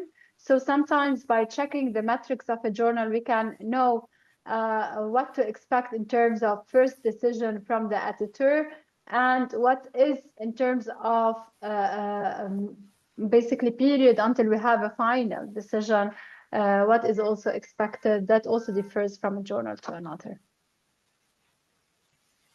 Now, we have to know that the peer review process plays a very important role in the evaluation of the paper, but also in the development of the paper, and really making it basically appear in the best way possible, with the data really being presented in the most reliable way, in the most convincing way. So we all understand as scientists that the peer review process is extremely stressful. We at the time of the revision, we see it as really a very harsh, maybe job to do.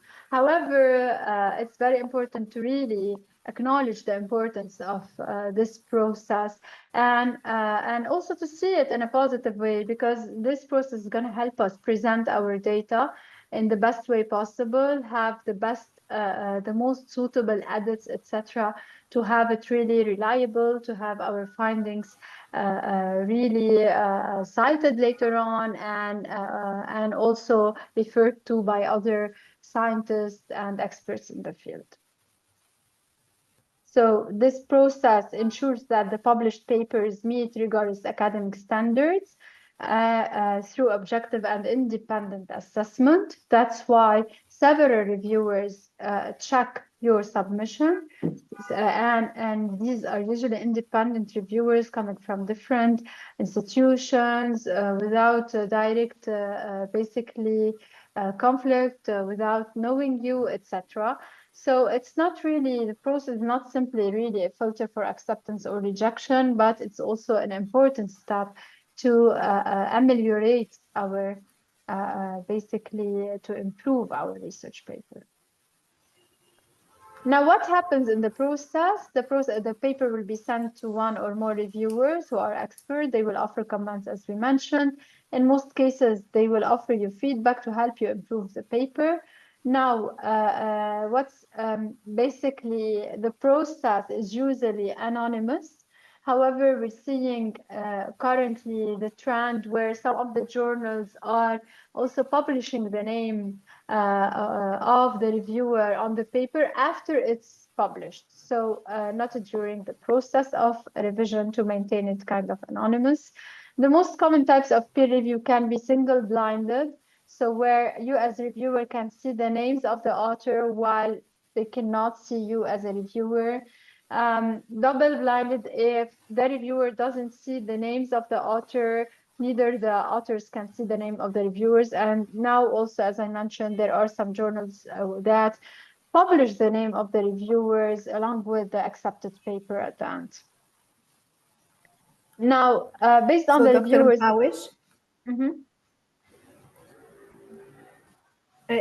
My question is regarding, now that we submitted, so we went to the website of the journal, we have we clicked on the submission process and we submitted and everything is set. Now the paper is submitted. So how many days do we have to wait just approximately just to hear from the editor, or how can we know just that our paper, it is in the review process?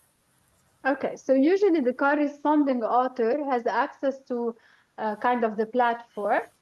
He can track if the journal is being handled by the editor, if it was sent to reviewers, if the reviewers send back the report to the editor, so he can check the stage of the submission. Some journals also give access to check this, to track, let's say, the article by all authors.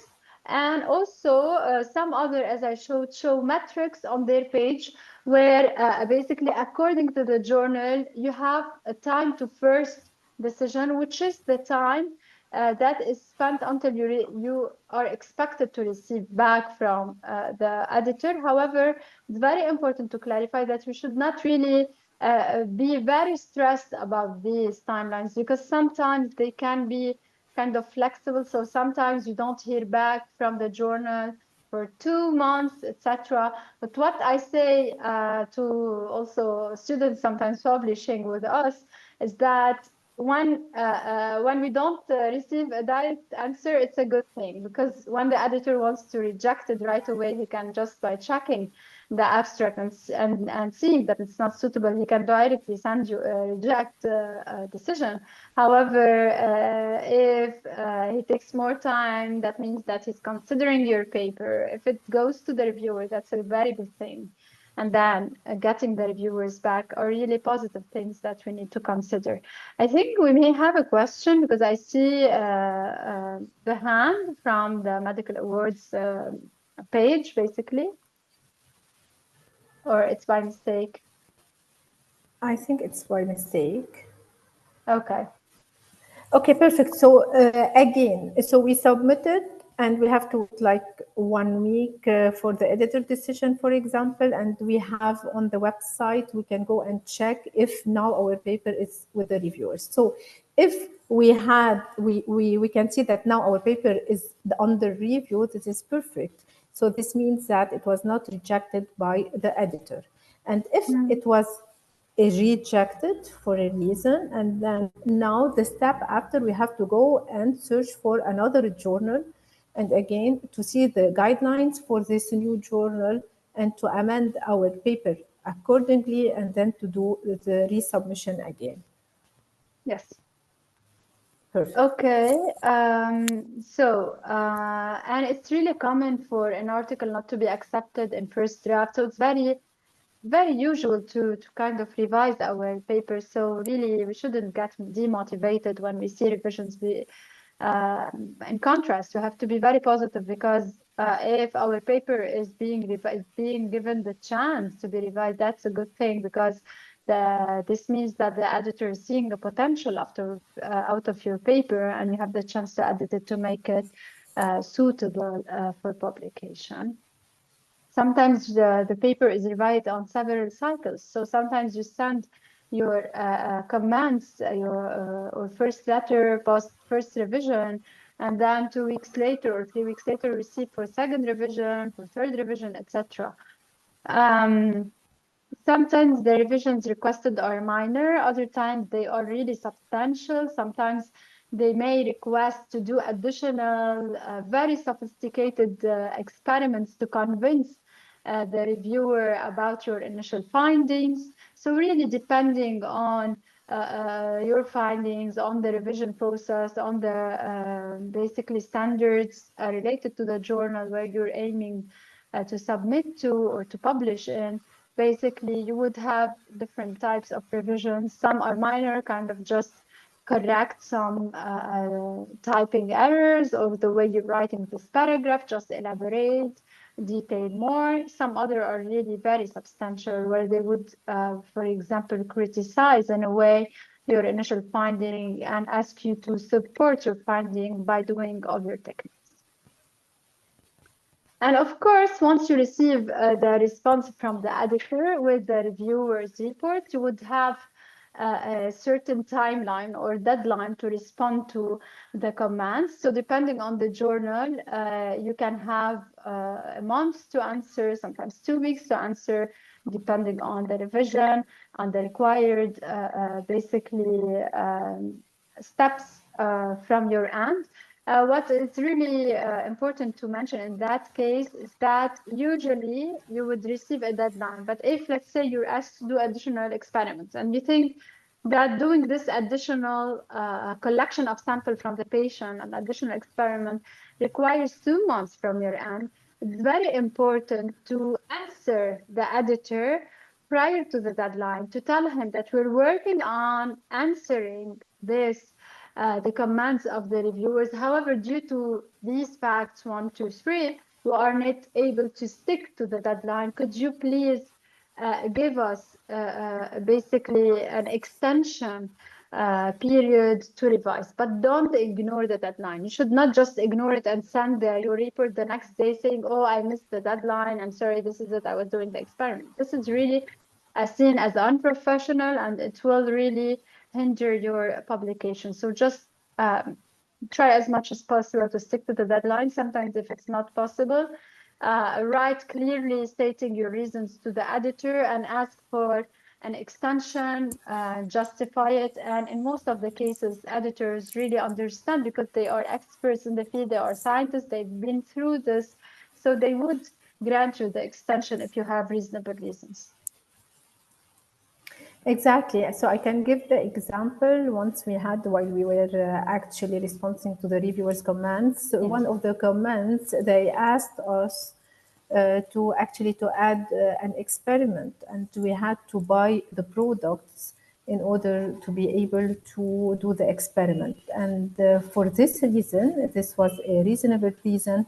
And so we asked to actually extend the deadline. And usually the editor understands very well if you have a reason that is well stated, they will understand, and as mentioned by Dr. Mhawish, they will actually give you the requested extension or deadline. But you have to respect the timeline as mentioned. Yes. So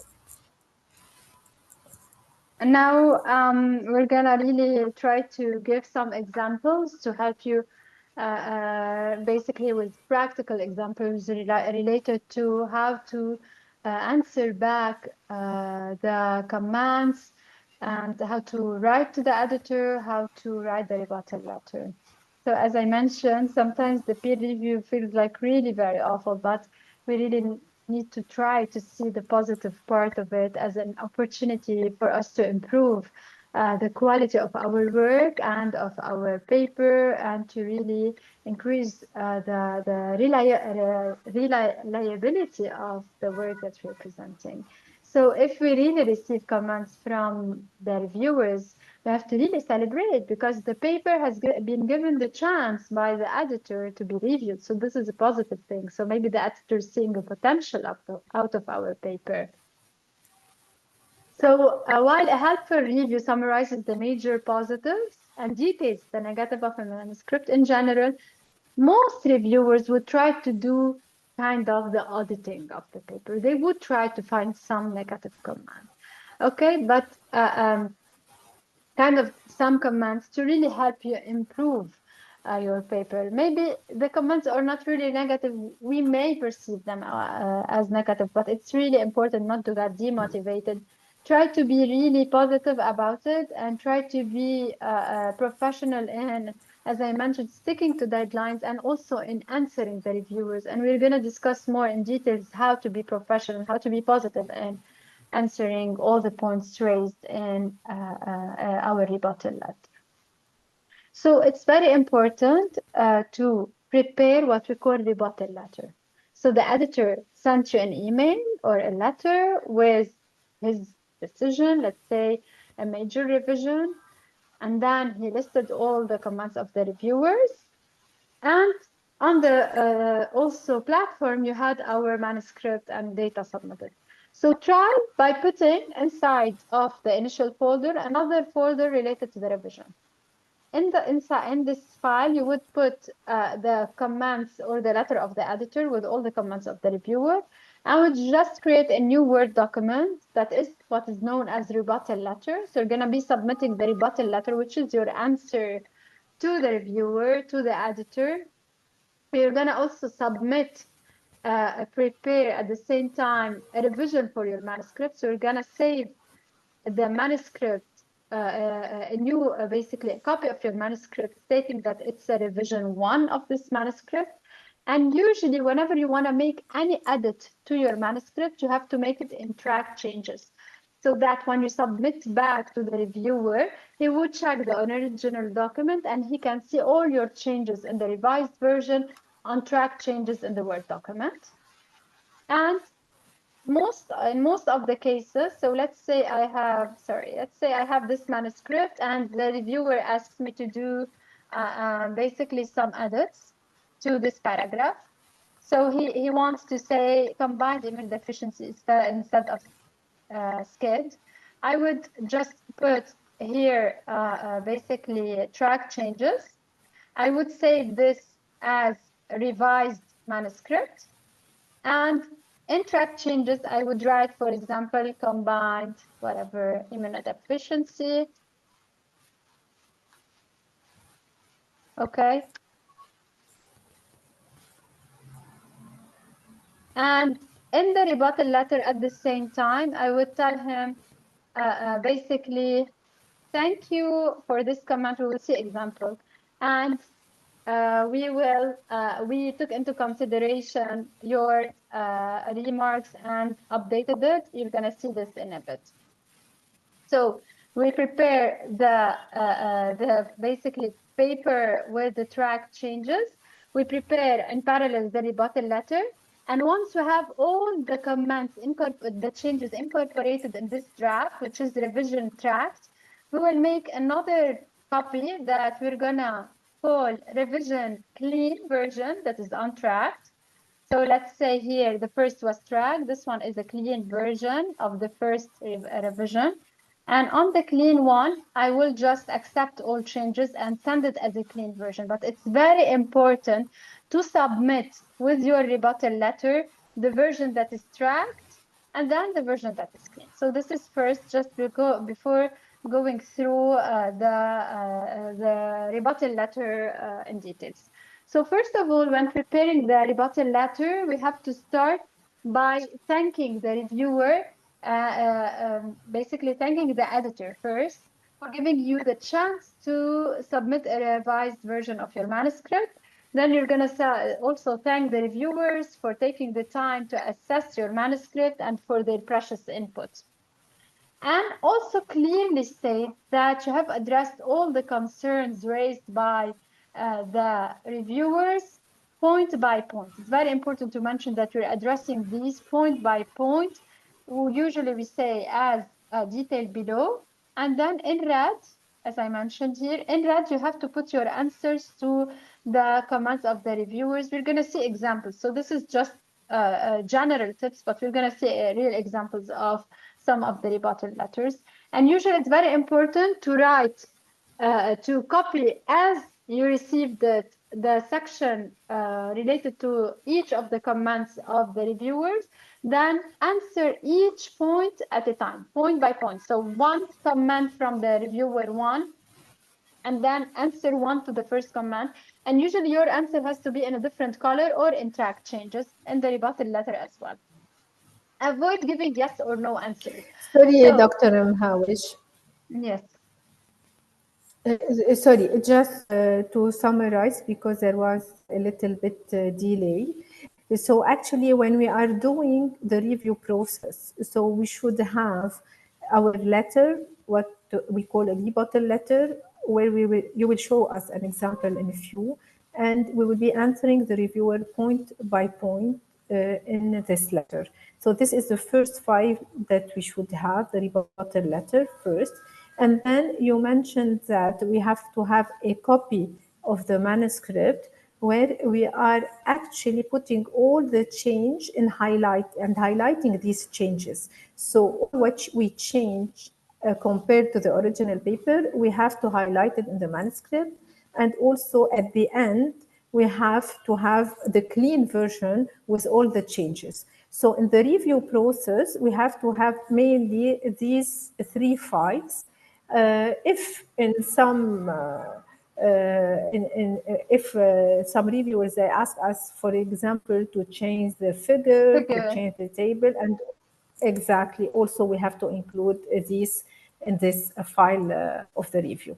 And usually we tend to add for example, R1 for revision 1, etc. So if you submitted figure 1 at the beginning, you have it in the main file, and the revision just add, for example, figure 1 R1 for you to know later on that this is the one that has been revised, and this is the one that you're going to resubmit during the resubmission process.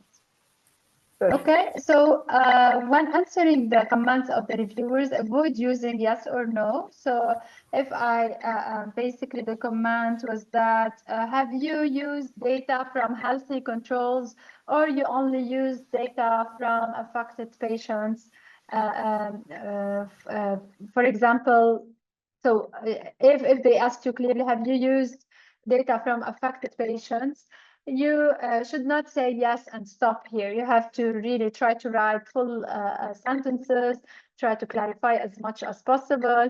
If they say, for example, there is a typing error in the part related to material and method line, etc., you shouldn't answer yes, corrected. You have to really write nice sentences, and you're going to see examples. You have to say thank you to the reviewer for addressing, for highlighting this, and then you say you apologize for the typing error, for example, or from the error this has been modified in the revised version.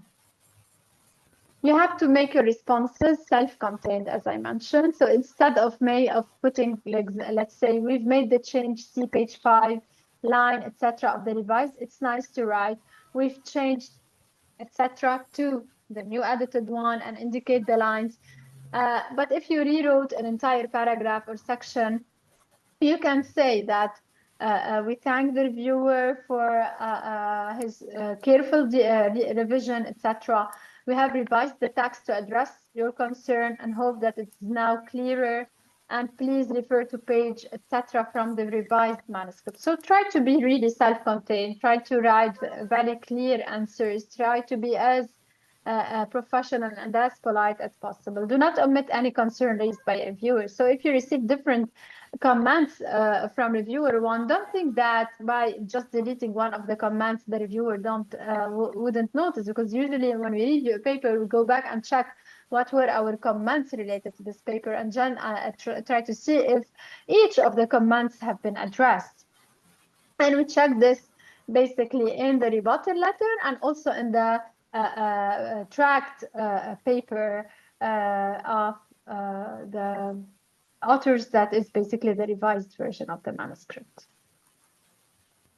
Respond to each basically reviewer as if they were the only reviewer of your paper. So don't answer to any comment saying, please check my answer 2 to reviewer 1. Consider that each reviewer and each of the comments has to be addressed by itself. Sometimes you can just copy and paste the same answer. So if you have reviewer 1 and reviewer 2 both asking you whether you included data from parents of patients or the data is only related to affected, you can just copy and paste the same answer that states, thank you for clarifying, for highlighting, for example, this gap or the misclarification. We have clarified this in the revised manuscript by stating that data only belongs to affected patients. And you just copy the same paragraph to the other reviewer as well. There is no problem in this. However, you have to answer each of the comments of each of the reviewers. And it's always good to end the letter with a statement. We would like to thank the reviewer again for taking the time to review our manuscript. You have to pick your battles wisely. So sometimes if you don't agree with a minor change suggested by the reviewer, you have the right not to make this change if you don't think it's really suitable. However, you have to state it in a very delicate way in your letter. So sometimes if it's something, for example, very minor and you don't think that it would really affect your main message, it's okay to do it. Then just try to do it, because reviewers like to see that you took into consideration their comments. So if it's just, for example, a small modification in the paragraph, increasing, detailing more something, clarifying better an idea, or just in contrast, summarizing a little bit a paragraph because maybe the reviewer doesn't see the importance of this point, and it's not something major that would really make a big change on your paper, then just do it for basically for the sake of the reviewer and also to pick your battles wisely. And if in contrast there is something that you don't agree with, we're gonna, I think, see some examples where you politely state your point of view and state, for example, that this was not added maybe because it's beyond the scope of this work, etc. So be really tactful when explaining why you disagree with the reviewer. To support your argument, you may use supplementary material. Sometimes we answer a comment of a reviewer by adding, for example, statistical analysis only in the rebuttal letter, maybe because we don't see that they have to be included in our main paper, but we still include them in the rebuttal letter, sometimes as supplementary figure only for reviewers, for example. So you can use supplementary material to support basically your answers, and this sometimes can be not included in the manuscript if you choose to do so. In some other cases, you can say, okay, the author is requesting the list of all other variants that are in this panel of gene. I don't see the importance of this, but because he suggested so, and I don't see why I don't have any problem. I can submit these as supplementary materials sometimes to the main revised manuscript, okay? So always try to maintain a positive attitude and be open to criticism. And this also shows in the way you write your answers, because really it affects the way the reviewer is gonna also handle and read your answer, and also the editor as well. How to respond to the comments when you agree with the reviewer? Can I? Yes. Dr. Yes, Mhawish, go just ahead. to summarize what you've been saying till now regarding our response to the reviewer. So the main message is actually, when responding to a reviewer, it's very important to be professional, respectful, and constructive. So as mentioned, you have to begin by thanking the reviewer for their time, of course, and their feedback.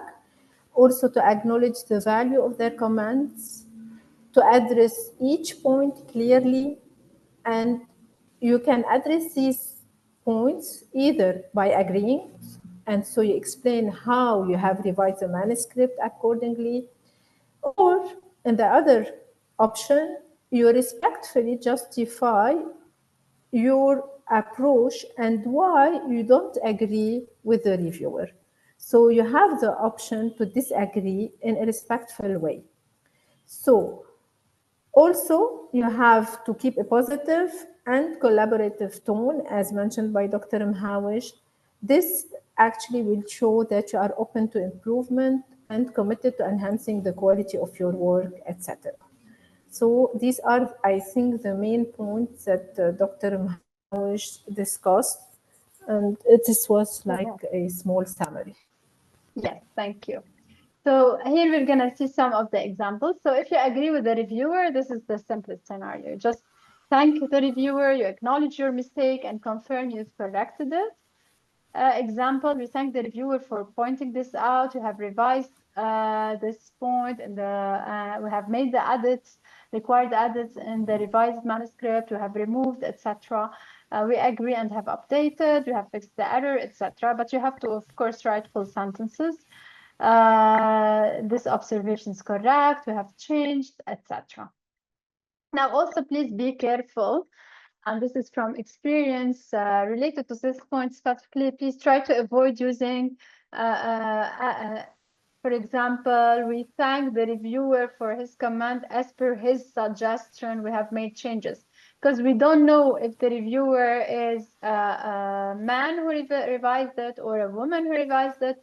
And for inclusion, it's better to write for his/her comment, his/her revision, because we once had this without noticing. We were writing his, and we had this comment from the editor. So also please try to watch out to this point and be inclusive. When you disagree with the reviewer's comment, choose your words carefully when drafting your response.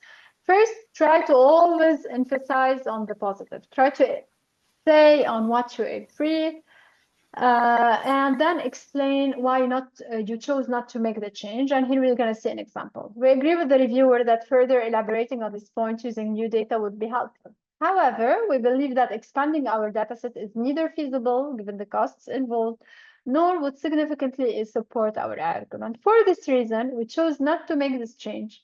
But it's always nice to do something related to this point to show that we're really caring for the details and we're really taking this seriously. So here, but we added the following sentence to paragraph 3 in the discussion, stating that though having a larger data set would offer further insight, however, this was not possible due to etc., etc. So here we're showing really a positive attitude where even though we weren't able to make the edits that are required, we still try to take this into consideration. So here is another example. We apologize if our original figure did not show this and this. We did not intend to, etc. We have modified the figure and hope that it's now clear that the main message. We believe that adding a new figure, as the reviewer suggested, would be unnecessary, given that we made some changes to the existing figure, etc. Okay, so always try to find this positive part if you are unable to really answer directly by making the requested changes. So here, for instance, we appreciate the reviewer's insightful suggestion, agree that it would be useful to demonstrate this However, such an analysis is beyond the scope of our paper, as I mentioned before. Nevertheless, we recognize this limitation should be mentioned in the paper, so we added the following statement related to the limitation that the reviewer raised. So sometimes you would see that reviewers disagree. So one would ask you to, let's say, to just focus on a certain guidelines for your data, while other asks you to choose comparison between two guidelines, etc. So they have different point of view related to your paper. In that case, you have to know what is convenient to you in a way where what you really believe is kind of correct or suitable for your own study. And here you're going to address the two reviewers separately. And basically, then you would write your statement. So when reviewers give you conflicting suggestions, don't respond by saying, as another reviewer suggested the opposite, we didn't change the text. So make a decision, as I mentioned, pick the suggestion you agree, and you have to justify the choice to the other reviewer. You can say in a nice way, you can transfer this message, but in a nice way. So you say, as we received conflicting advice from another reviewer, we decided to make the change they suggested because, why? In a clear way, in a professional way, justify your choice. We hope this was the right decision. You can say this sometimes. Now, what happens to a paper I revise and resubmit? Usually, if you're asked to make minor changes, the editor will check what you've made, and sometimes it can the paper can get accepted. In most of the other cases, in many cases, let's say, it can go and be revised for another circle. Sometimes it's sent to the same reviewer. So sometimes as reviewers, when we make the first revision and when we submit our initial report, we have kind of constant or something to say that we accept to review the revised version. So when this is possible, the editor tends to send it back to the same reviewers because they are already familiar with the work, they have been revised, they had raised comments related to this. In other cases where there is kind of conflicting messages from the reviewers, or when the reviewer is no more available, the editor can send back to different reviewers. So, and if major revisions were suggested, some journals would send, as I mentioned, to either the original or to additional reviewers until the editor makes the final decision. Now, if your paper is rejected after peer review, most editors will provide feedback. And really, I'm not going to say it's a positive thing. We all get kind of disappointed when our paper gets refused. However, we have to benefit from the whole process. We have to get the comments of the first reviewers and also of the editor who's going to provide you with feedback. So take all this into consideration, re-edit your manuscript, take benefit from these corrections, and kind of design it, reshape it to submit it to a different journal. Okay, so especially if the editor provides feedback or share comments that the reviewers raise, then really develop your paper to have it submitted elsewhere in a better way. If your paper is accepted, of course, you're gonna celebrate this. Now, just for you to know that if the paper is accepted, it will be prepared for publication. So many journals will ask the authors to prepare a final version of the manuscript according to the journal's particular style, if there is any basically thing to be corrected. And then there are some guidelines that you have to follow carefully. You would have the chance to review what is known as a preprint proof to make sure that everything is correct. Please, before submitting, always make sure the names of the authors is written well. You don't have any typing errors. You still have the chance to make a correction for typing errors in the preprint proof. However, it's really better to always have this checked at the beginning. Now, after you have the basically pre-proof sent and approved by yourself, you have to know that if the journal basically is going to publish your paper, then you cannot make changes post-publication. So please be careful. You cannot write back and inform them that, well, my family name was written in a wrong way. So please be careful about all the steps, and especially also in the proofing of your article prior to its submission. So at this stage, you will usually be asked to sign a form to define copyright term, declare any conflict of interest. Some research funding bodies require authors to deposit their manuscript at this stage, which is accepted manuscript, and this has to be checked between basically the institution, the type of journal, type of manuscript, if it's an open access versus not, etc. So yeah, this is it for Perfect. this part, and I hope you really Thank you enjoyed so much. all the tips. I enjoyed it myself. Thank you so much, Hawish. So I think we have like 4 questions till now. I think we can start taking the questions and then we can move to the Zotero part. Yes. So one of the question is if I don't have all the research expertise and skills and I'm still a beginner, but I have an idea that I think is suitable for a review. What should I be presenting to a potential PI for he or she to get motivated to guide me through my research project? So the idea, he is a beginner or she is a beginner, and so he has an idea about a review paper, and they want to convince their PI about the idea and to start writing the paper. I think it's not a research project, it's a review, like say a review project. So what are your tips, Dr. Mhawish? So usually, so first, if it's a review paper, we have to, as a student, I have to check that my idea is original, that the review is not published in other journals. Exactly. And provide my mentor with such proofs and also with motivation. Why would I think that this review that's gonna take a lot of time for me to write, especially if I'm a beginner, it's gonna take a lot of time from my mentor to correct it, because this is the normal process. It's normal to have all these edits.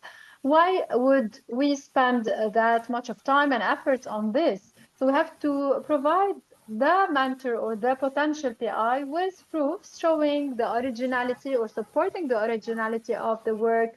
This review was is not published. This info is not available. And where is a potential journal for the publication, especially if we're considering review papers. It's important to think ahead of time before writing. What is the journal that I am aiming to submit my paper to? If you find really a journal is going to be interested in the review or not, especially that many of the prestigious journals seek reviews written by experts in the field. So in many of the cases, the editor himself would ask, for example, Dr. Shweiri, can you please write me a review paper on all genetic diseases in Lebanon, for example? So taking this into account, we need to really be sure that we're going to be able to sell, as Dr. Ngarbane said, our idea. And we have to provide our mentor or potential PI with these proofs. This is regarding a review paper. Now, if we're thinking of an original idea for research, and we are beginners, first of all, we have to identify the most suitable person as a PI for this work. So if my research expertise is in human genetics, so if a student comes to me and tells me, I'm very interested in genetics, but I'm interested in understanding the viral, the genome of this virus, etc., it doesn't fall within my expertise. So I wouldn't be able to help the student, although maybe I'm convinced that his idea is very important. So also refer to the people who are experts in the field of your interest. So try to see this matching between your research interest and the field of work of the potential PI. In that case, you have to think, you have to present. So what I suggest, if you are a student, you, for example, identified a potential PI working in the same kind of field of interest, you have an idea and you believe that it's an original idea, it's nice, you can prepare a short presentation, but just be very brief, very concise, precise, just as an abstract. In a very short presentation, PowerPoint, you can have just 3 slides, 5 slides showing the background, the hypothesis, what do you suggest to do? And of course, your availability as a student. And then comes the other steps related to the availability of the funds, etc., because maybe your mentor is going to be able to help you apply with him or help you fund this idea if he really sees the potential behind it. You have to be motivated, you have to be professional, and you have to do your job as a literature review, as a background check. You cannot try to convince your mentor or your teacher to get engaged in a paper while this paper has been published maybe a year ago by another team. So you have to do this homework, I think. Do you have anything to add, Dr. Shweta or Dr. Mgelben? I think No, with us. This is an excellent answer. Thank you so much, Dr. Mhawad. So you are actually telling this beginner or the student to have a clear and focused idea first, to do their homework, actually to have a preliminary background research, so to do and check or to bring a short list of recent papers that are related to the idea, to do a brief summary, and also to draft an outline for this review paper, and most importantly, to show enthusiasm and motivation, as you mentioned. And I think things will go in the right way. Thank you, Dr. Mhawish. So let's move to the next question. So in your opinion, does the timing of the actual research influence acceptance by journals? Yani, in other terms, if the studies was conducted 3 to 5 years ago, can we still publish it? I think if it maintains its originality, if you are not scooped by another team, then yes. Exactly. Unless the methodology, the methods that you used are no more valid. This is, I mean, less likely to happen in a short period of time. You may be asked to do some confirmations using new tools, new techniques, but as long as you preserve the originality of the findings, you can publish it, of course. Perfect. There is a question. In case of difficulty finding the right PI or mentor, do you think it's doable to conduct the research independently? Honestly, if someone is a beginner, I would be very transparent and honest. It's a tough process, and we learn from our mistakes. So even if someone is skilled, has the experience, he would still find difficulty sometimes doing research. What I suggest is to do collaborations, because even experts in the field always seek collaborations to get impactful research, to get good quality of research. So you cannot be skilled enough to say, I know everything, I can do everything by myself. The more you know, the more you discover that you need to collaborate with others. So doing it independently is a no, I would say. Okay, so there is one more question. So is there a scenario where a study done with a cohort being used for more than one publication, also called salami publication? So in this actually we have the salami slicing, Sandwich. so, which means breaking one study into multiple small publications. So, so instead of having a publication, we have different publication. Yeah. So the question is, if it is allowed, how can we as authors inform the editor of a journal about it before submitting the paper?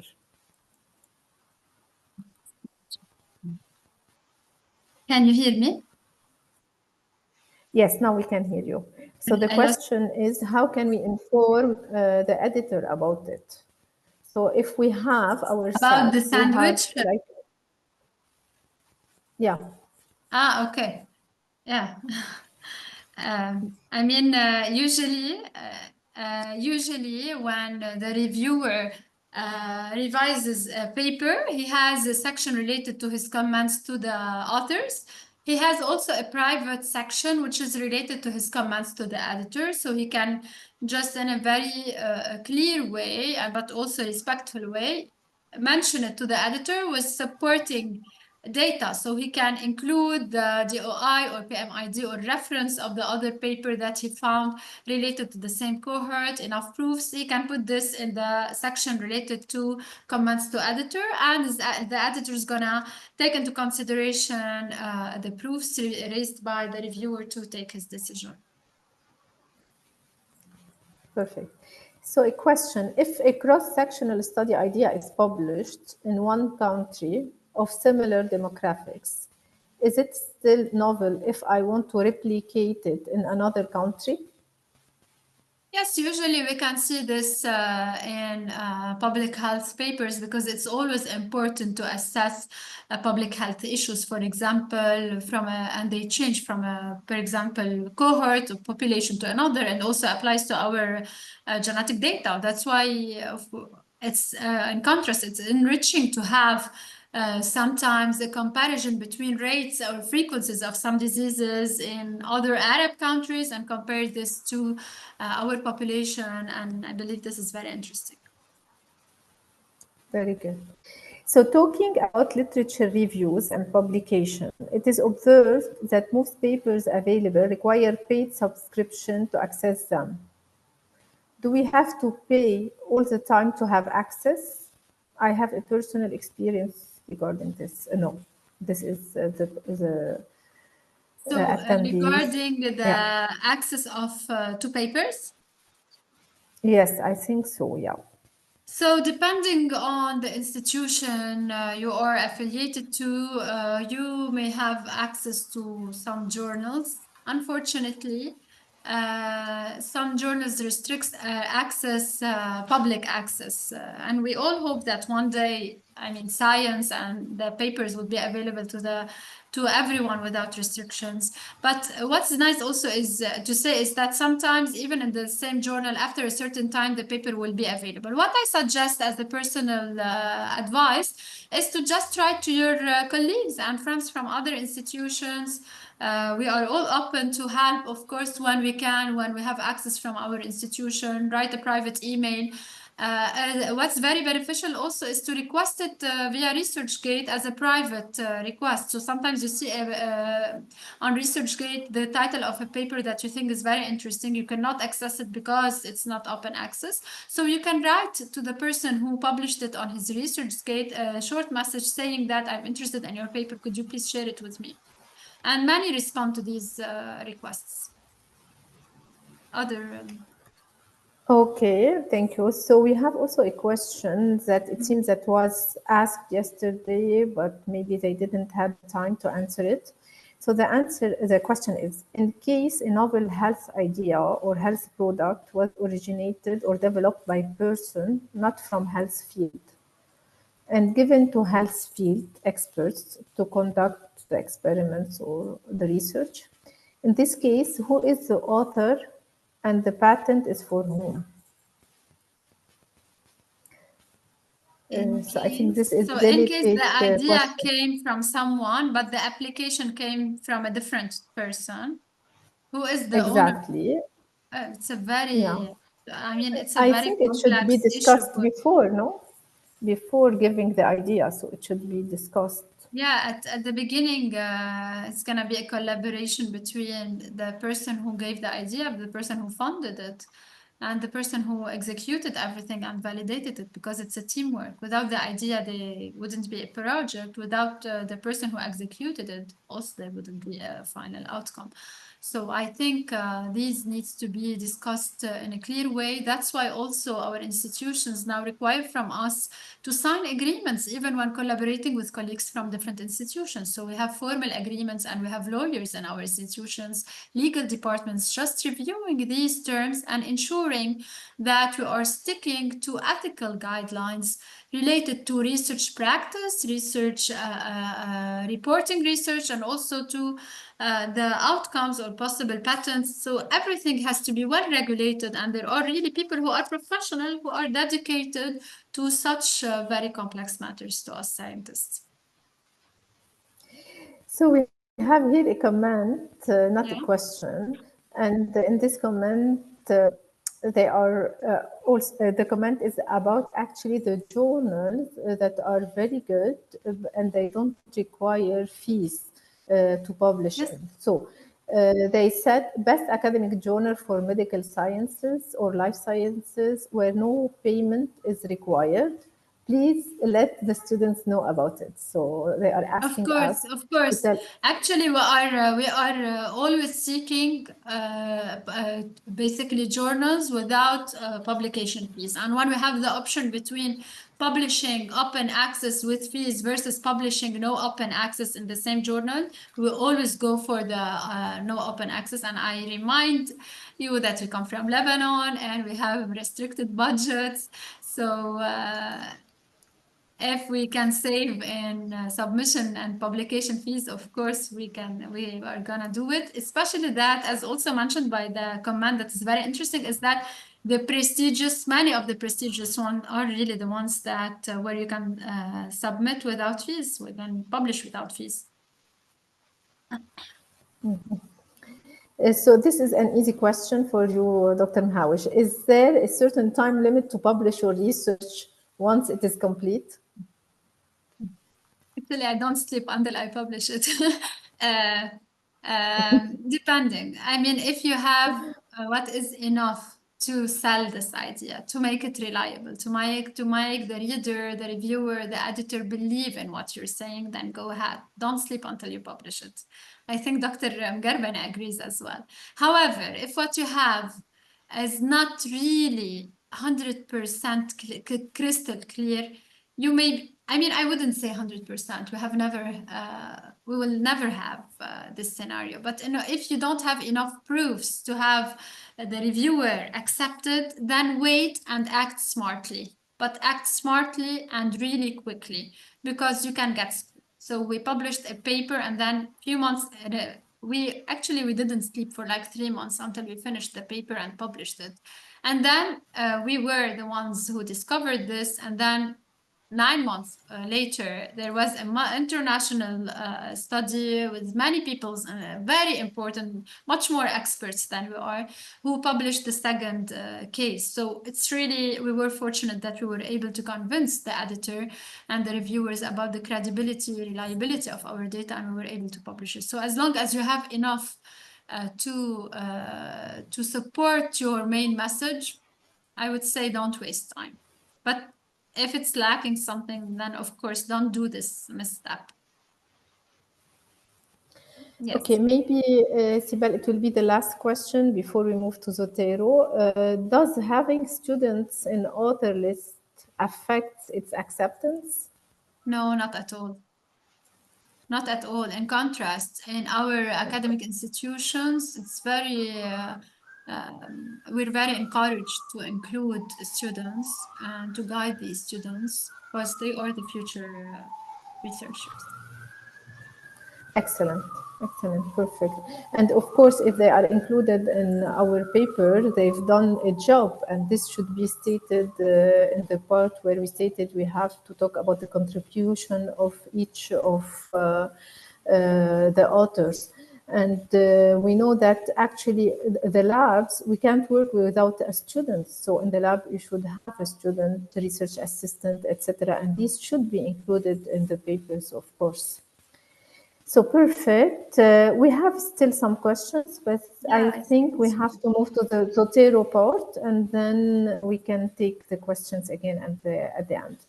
Okay, I'm gonna turn off my camera because I'm moving to a different computer where I'm gonna share the Zotero tool, and then very good.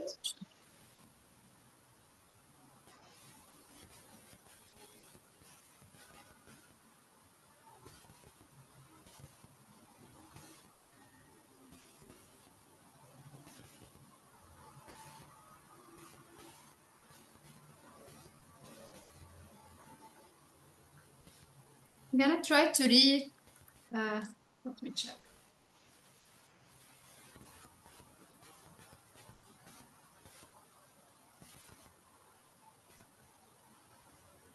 Okay, I'm gonna take a minute to go out, sign out from the other, and then basically PC, and then reconnect because the application is not allowing me to share. Okay, and I'm gonna stop sharing Okay. from here. Maybe it's Okay, go ahead. I stopped sharing from here.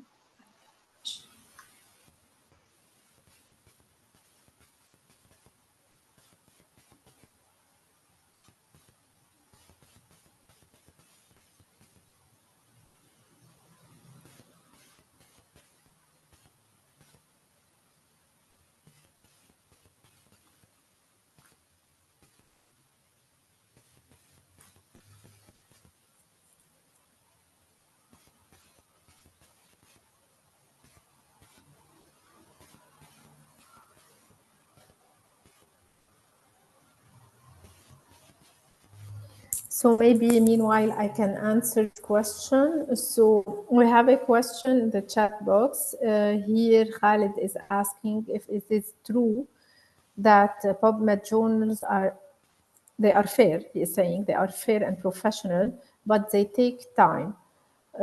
So time actually, I think, to publish the papers, this is the question. So here my answer is this will depend on the journal itself, not on PubMed actually. So, and as mentioned by Dr. Mhawish, for each journal, you will have like a timeline that is usually respected by the journal, where they say you need 3 weeks, 4 weeks, 1 month in order to get a response. And usually this depends from the journal itself. Okay, I'm not able to sign from the other computer. It's giving me basically that I'm already signed, but still I'm gonna try to do it from this the one that I'm using for this. Okay, okay, we are waiting for So you. I Still think I have have time. Zotero. If not, we're gonna download it together, no problem. I do. Yeah, Sibel. Perhaps, So I think you are only allowed to sign in from one computer at a time. If you log out from here, you can sign in there. But I think, Dr. Eliane, you have 2 registrations, so you are logged in. Yes, but she's logged in from my account, actually, from the other account. I see. I see. This is not why fair. we're using the third account, but for a reason, although I was connected, I was able to be in the meeting from Eliane's second account, but I can't share screen. So I'm gonna try to do it from here, no problem. Okay? Okay, okay, sure. No problem.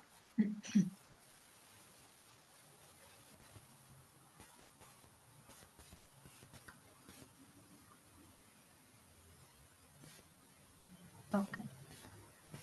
So here I'm gonna show one of the tools that we can use for references, and it's a free tool. So I'm gonna just check, sorry, just here. Okay, so on Google, you can write Zotero.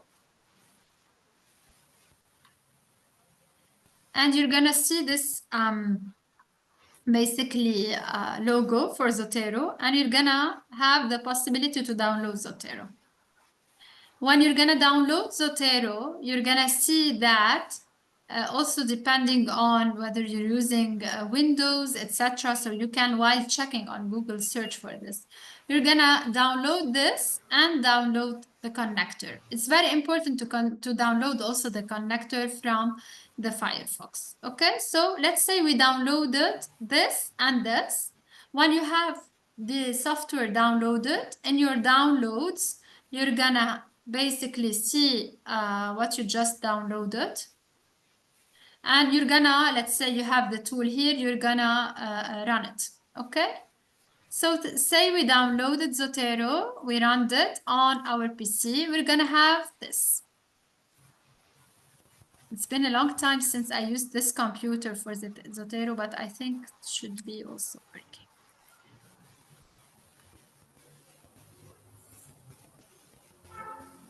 Or else I would actually download it now. Yeah.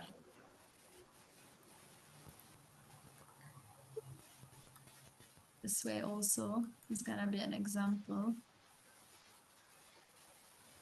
Okay, Zotero connector.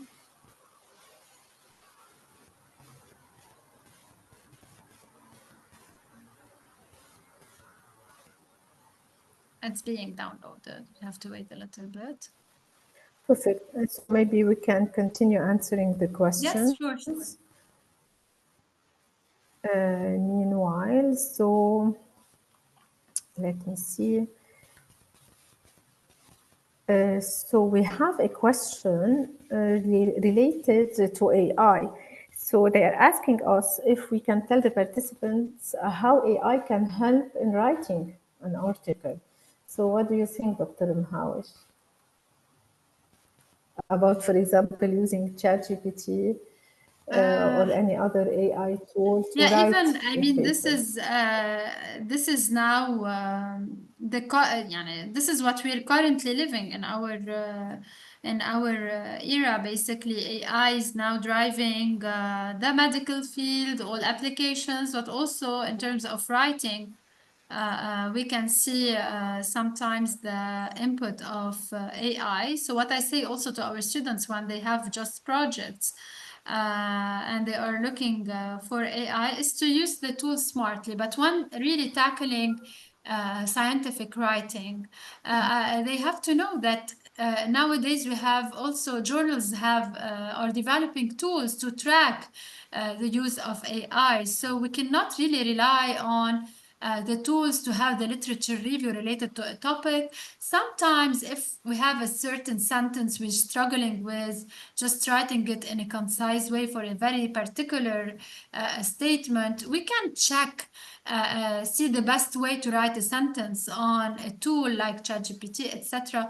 But it's always good to check it and just to try to redraft it, because we know that there are tools that are being developed to kind of detect the use of AI. And many of the journals now are, for example, asking the writer, the scientist, to declare whether AI has been used to draft the manuscript, to edit it, etc. So these tools exist. They are important. They will be the future. Maybe they are already very important in many fields. We can sometimes use some tools in a smart way to correct some structures for some sentences, etc. However, we have to be careful in the way we use these. We cannot write our paper or our discussion on AI. We cannot revise the manuscript, because now, as reviewers also, when receiving basically an invitation to revise, you have some journalists where you have to consent that you didn't use AI to revise the manuscript, especially that the manuscript itself is confidential, etc. So always be careful using the tools. You can use sometimes in a smart way, but without really kind of overusing, without trusting the source in a blind way, etc. Excellent. If you Excellent wanna answer. Thank you so much. add We can start, Zotero? I think so. I have the Zotero here. Gonna try. Can you see my screen, by the way? Yes, yes, we can see Zotero. I'm gonna just write a new. Okay. So I downloaded Zotero. Let's go over it from scratch. I downloaded Zotero and the connector, and then I had this logo for Zotero. I clicked on it, and then I got the Zotero, which is here. Now, usually if your account is new, you're not gonna see all these folders. This is from previous works that I've done. So you're gonna see this file but empty, which is my library. And then what's nice about Zotero is that every time you have a new paper, a new thesis, something that you're writing, you can create a file in this folder. So I'm gonna create a file for today and write scientific writing workshop.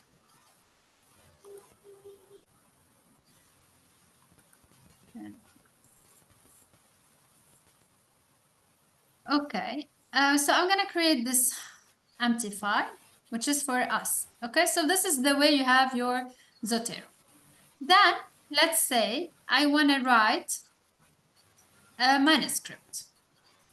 And I have an example here. Let's say I started writing the background of a manuscript, which is here taken from one of our real papers. So I started writing in Born Errors of Immunity, etc., etc. Then I added the reference here. So usually when we write, it's always nice to write our references by stating the name of the first author. So I would say Shweire AI and the year, let's say 2023. And usually if it's on our draft, we can add the DOI. Okay. So you write it here and you highlight it for you later on to kind of know what it was. Okay. But here in the file that I had prepared, we have it as a number. So I'm going to keep it as it. Okay. So I write that I need to insert this first reference here, second here, third here. And it's usually, honestly, better not to use 1, 2, 3 in while drafting, but rather use the name of the first author. But that was prepared just for the sake of presentation. So better here to use Shweire AI, Mahawaj AI, Megarbani, etc. Why is that? Because sometimes during your writing the manuscript, you will reshuffle. Well, I will have my paper reviewed by Dr. Megarbani. Dr. Megarbani would tell me, oh, but remove this part. It would be better to discuss it in the discussion. So I'm going to remove this and put it in the discussion. And then it's going to be really very hard to identify 1, 2, etc. So start writing, put here the name of first author and label it, highlight it somewhere. You can sometimes put in the comment section the DOI or just insert it in the text. Okay. So here, for the sake of just the practice, I added reference to be added 1, 2, 3 here, just here for basically in order for us to try. And I added the DOI for the papers here. So usually I can add them here in my Word document. So this is the DOI for the first paper. So what I can do is that I'm gonna check on, this way, just put it. I will open Firefox. I will just put PubMed, for example. I will put this.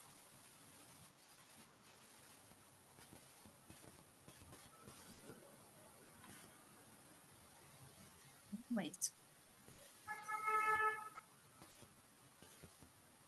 Okay, I think I added wrong.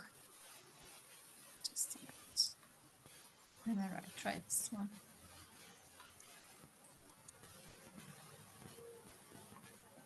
Maybe without the Z. I think I added it. Yes. Because it was taken from the table. Okay. Now. That, okay, I'm gonna try something else. I'm gonna put IUIS 2024, 2022. Whatever, this paper, let's say. So this is the paper. So I'm gonna take a real example from here. I have this DOI. So usually I can go to PubMed to check that this is the paper I wanna add. Okay, this is it.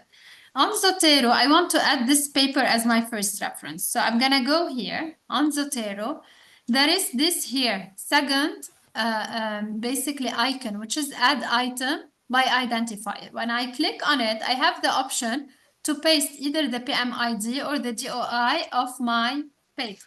When I added the software, the Zotero that is connected to the internet and that has the connector with Firefox, etc., would add here the information related to this paper. So it's a journal article. This is the title. These are the authors.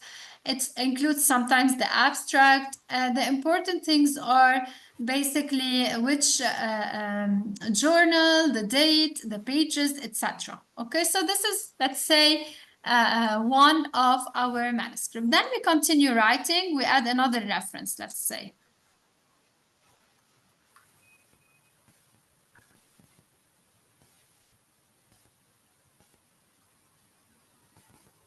Whatever. I think, Sibel, you need to paste it without the period at the end. That's probably what's confusing me. This? Yes, the period at the end. Oh, don't paste okay. that. Yeah. Because we added the OI, so I don't know what happened to us. Without the H, yeah, just the D. Yeah. I don't know what's happening. Okay, no problem. I'm gonna add Megarbani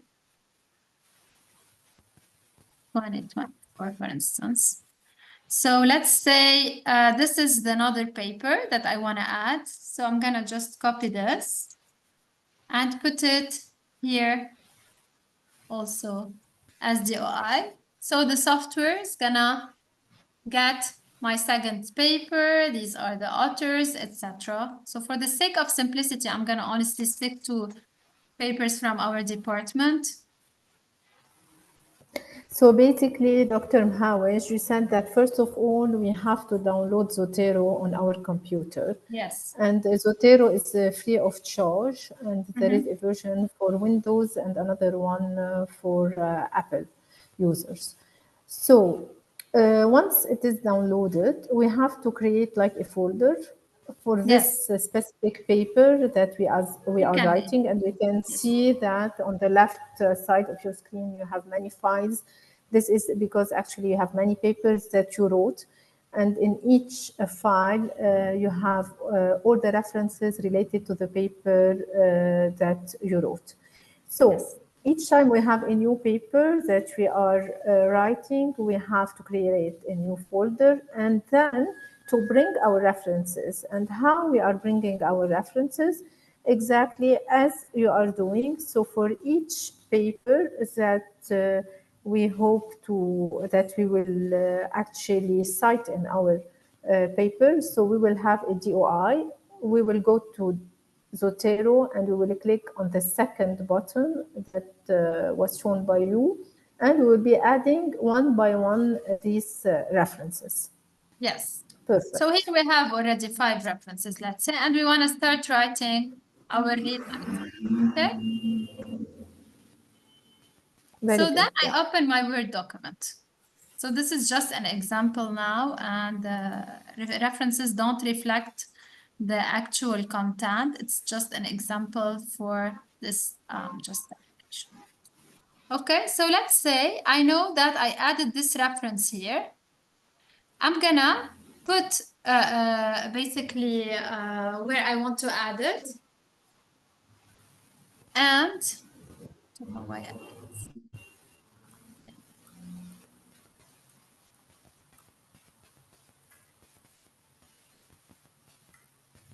I'm just checking that the connector is here because it didn't get the connector on this computer, Sanya. Okay. It was prepared on the other computer, that's it.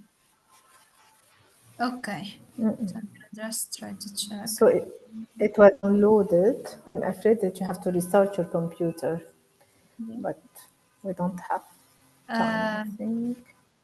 When you open when you open the Word document, you have Zotero on it or not? Everything. That's why it didn't take it into account. Connect. I'm gonna check. Let me check if I close everything.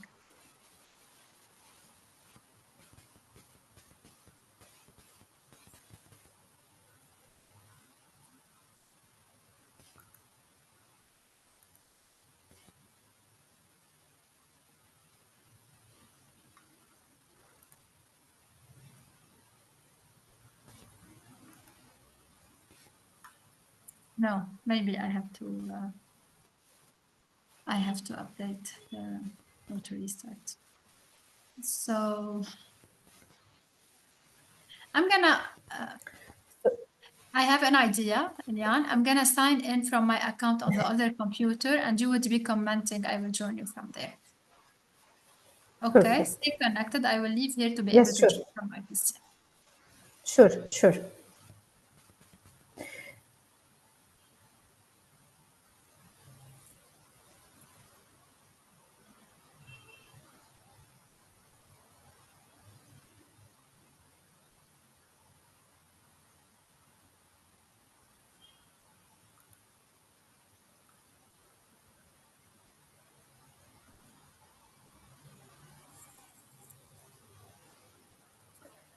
So I will check meanwhile the questions, the remaining questions. So when you want to cite a certain information in your work and you found this info in a review article, so do you cite the review or the original article that came with this finding? And I'm asking, as most journals are restricting the number of references that what to do. So honestly, if we want to be ethical, we have to cite the original paper. So this is my answer. then so if I want to ask about if we are writing some paper from the hospital where we are working and we need to take permission from the surgeon who did the surgery of that case, or we have to write this name regardless he didn't do anything regarding writing case report. So actually, of course, you have to include everyone. So if I understood well the question, so the surgeon who did the surgery and you have the case, and if you are reporting the surgery in your paper, of course, you have to include the author. So, Dr. Mhawish. Okay, so she's ready. I have to move only my computer and to join her. 1 second.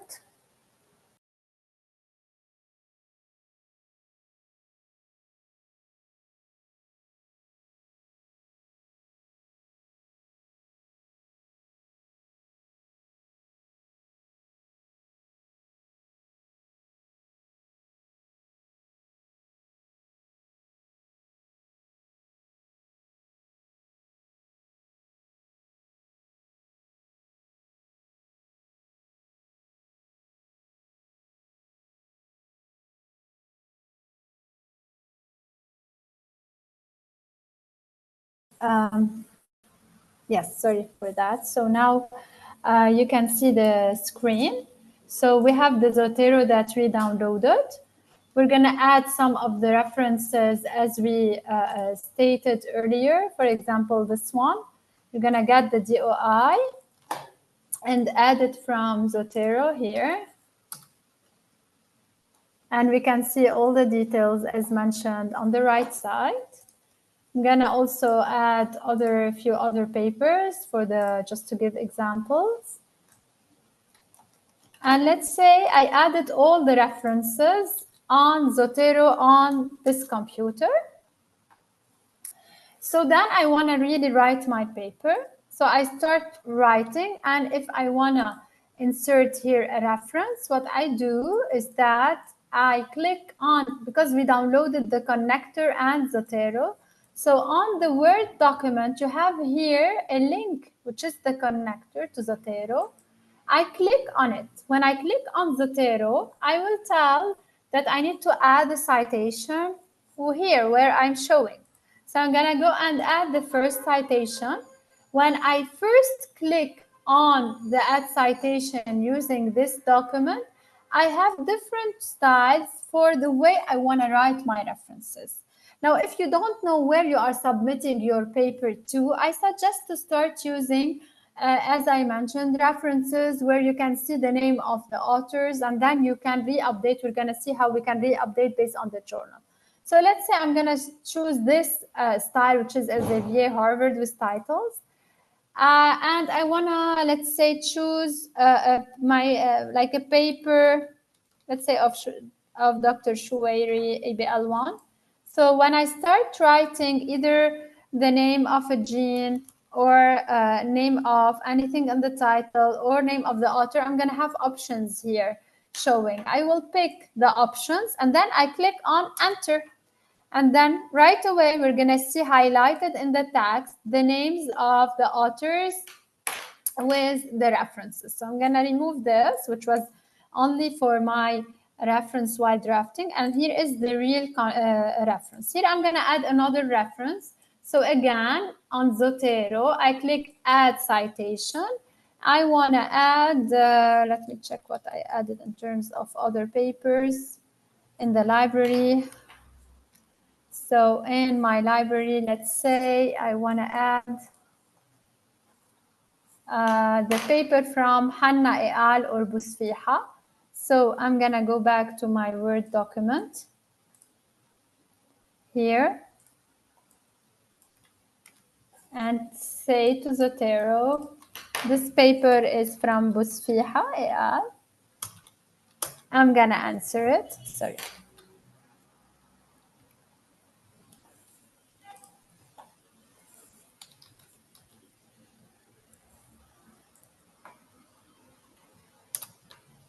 Okay. And let's say here I will add the paper from, let's say, because I entered already the link for Hanna ER. So this is the paper, I do enter. Okay, and here you will see that what's nice is that if I want to put back the first reference, which is Shuwair AI, I will put it. And then we will see in the numbering system that the software can take this into account automatically. And here I'm gonna put, let's say, and then I'm gonna stop here to show you how we generate the list at that. Okay, so here while writing, I inserted the references and see that when you click on the references, you're gonna see that they are kind of highlighted because they are on the system. I finished writing my manuscript and I wanna write really the list of references. So what I do is that I write references, and after references, I would ask Zotero here to add the bibliography. I will wait and I will have it right away. Now, remember when we first started using basically Zotero, we defined the type. It was Harvard with titles type. But let's say we submitted to a journal and we noticed that we used wrong referencing system, or we had the paper not accepted, we want to resend to another journal. In that case, we need to kind of update the list as per other guidelines. So I can just click on here, document preferences, and I will modify. I would say I want the Vancouver referencing style. I just click on OK. And automatically, if you can see, we have the numbering system and the references here changing.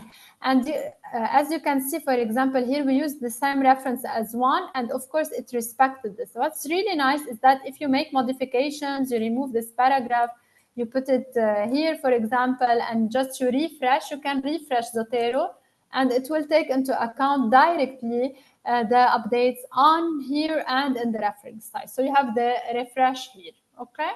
And what's also nice is that when you have Zotero on a computer, you have the option to kind of have all your, as I mentioned, publications stored. And sometimes if you enter the same, let's say, I'm going to give an example, the same references, if I enter the same references twice on Zotero, let's see what happens.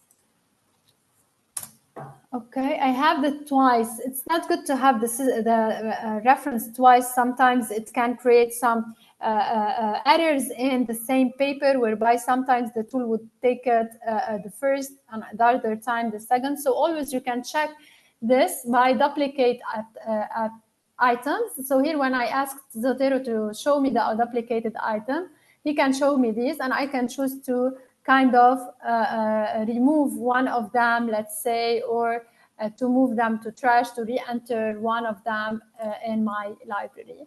And it stores all the kind of references so that if I'm writing another paper related to the first topic, I don't have to re-enter the same references used before. I can have them in all basically my library before really having kind of the folders that I created. So this is it regarding the Zotero. We wanted just to have it really a quick, just a quick overview on Zotero, a quick presentation, because writing and referencing really can take hours, and there are really experts who can show you the differences, different tools that they can use, how you create an account, how you can sign in from different computers, where you have the same kind of library. And if you are interested in basically specific workshops for references, I'm sure that the wonderful team who's been working on this workshop would be willing to also kind of have separate sessions dedicated to really the referencing and the tools that we can use. Exactly. So Dr. Mhawish, exactly. So we have a question regarding another tool. And I wanted actually to say that we have indeed different tools. Today we showed Zotero because it is easy and straightforward, but also other tools exist and they are also easy and straightforward. So I think this was the only question regarding Zotero. So I believe it's 5 p.m. Thank you so much, Dr. Mhawish, for this excellent presentation and for all the details you gave us. Thank you for the audience. Thank you for attending. Thank you for the organizers. And of course, you can search for our emails, and you can email us if you have any question regarding this session. Thank you so much. Thank you. Thank you very much. Please, all participants, there is this poll that should pop up. So please fill this poll before you leave. Thank you so much, Dr. Eliane, Dr. Sibel, for this really amazing presentation. Thank you for all the effort that you've taken into this.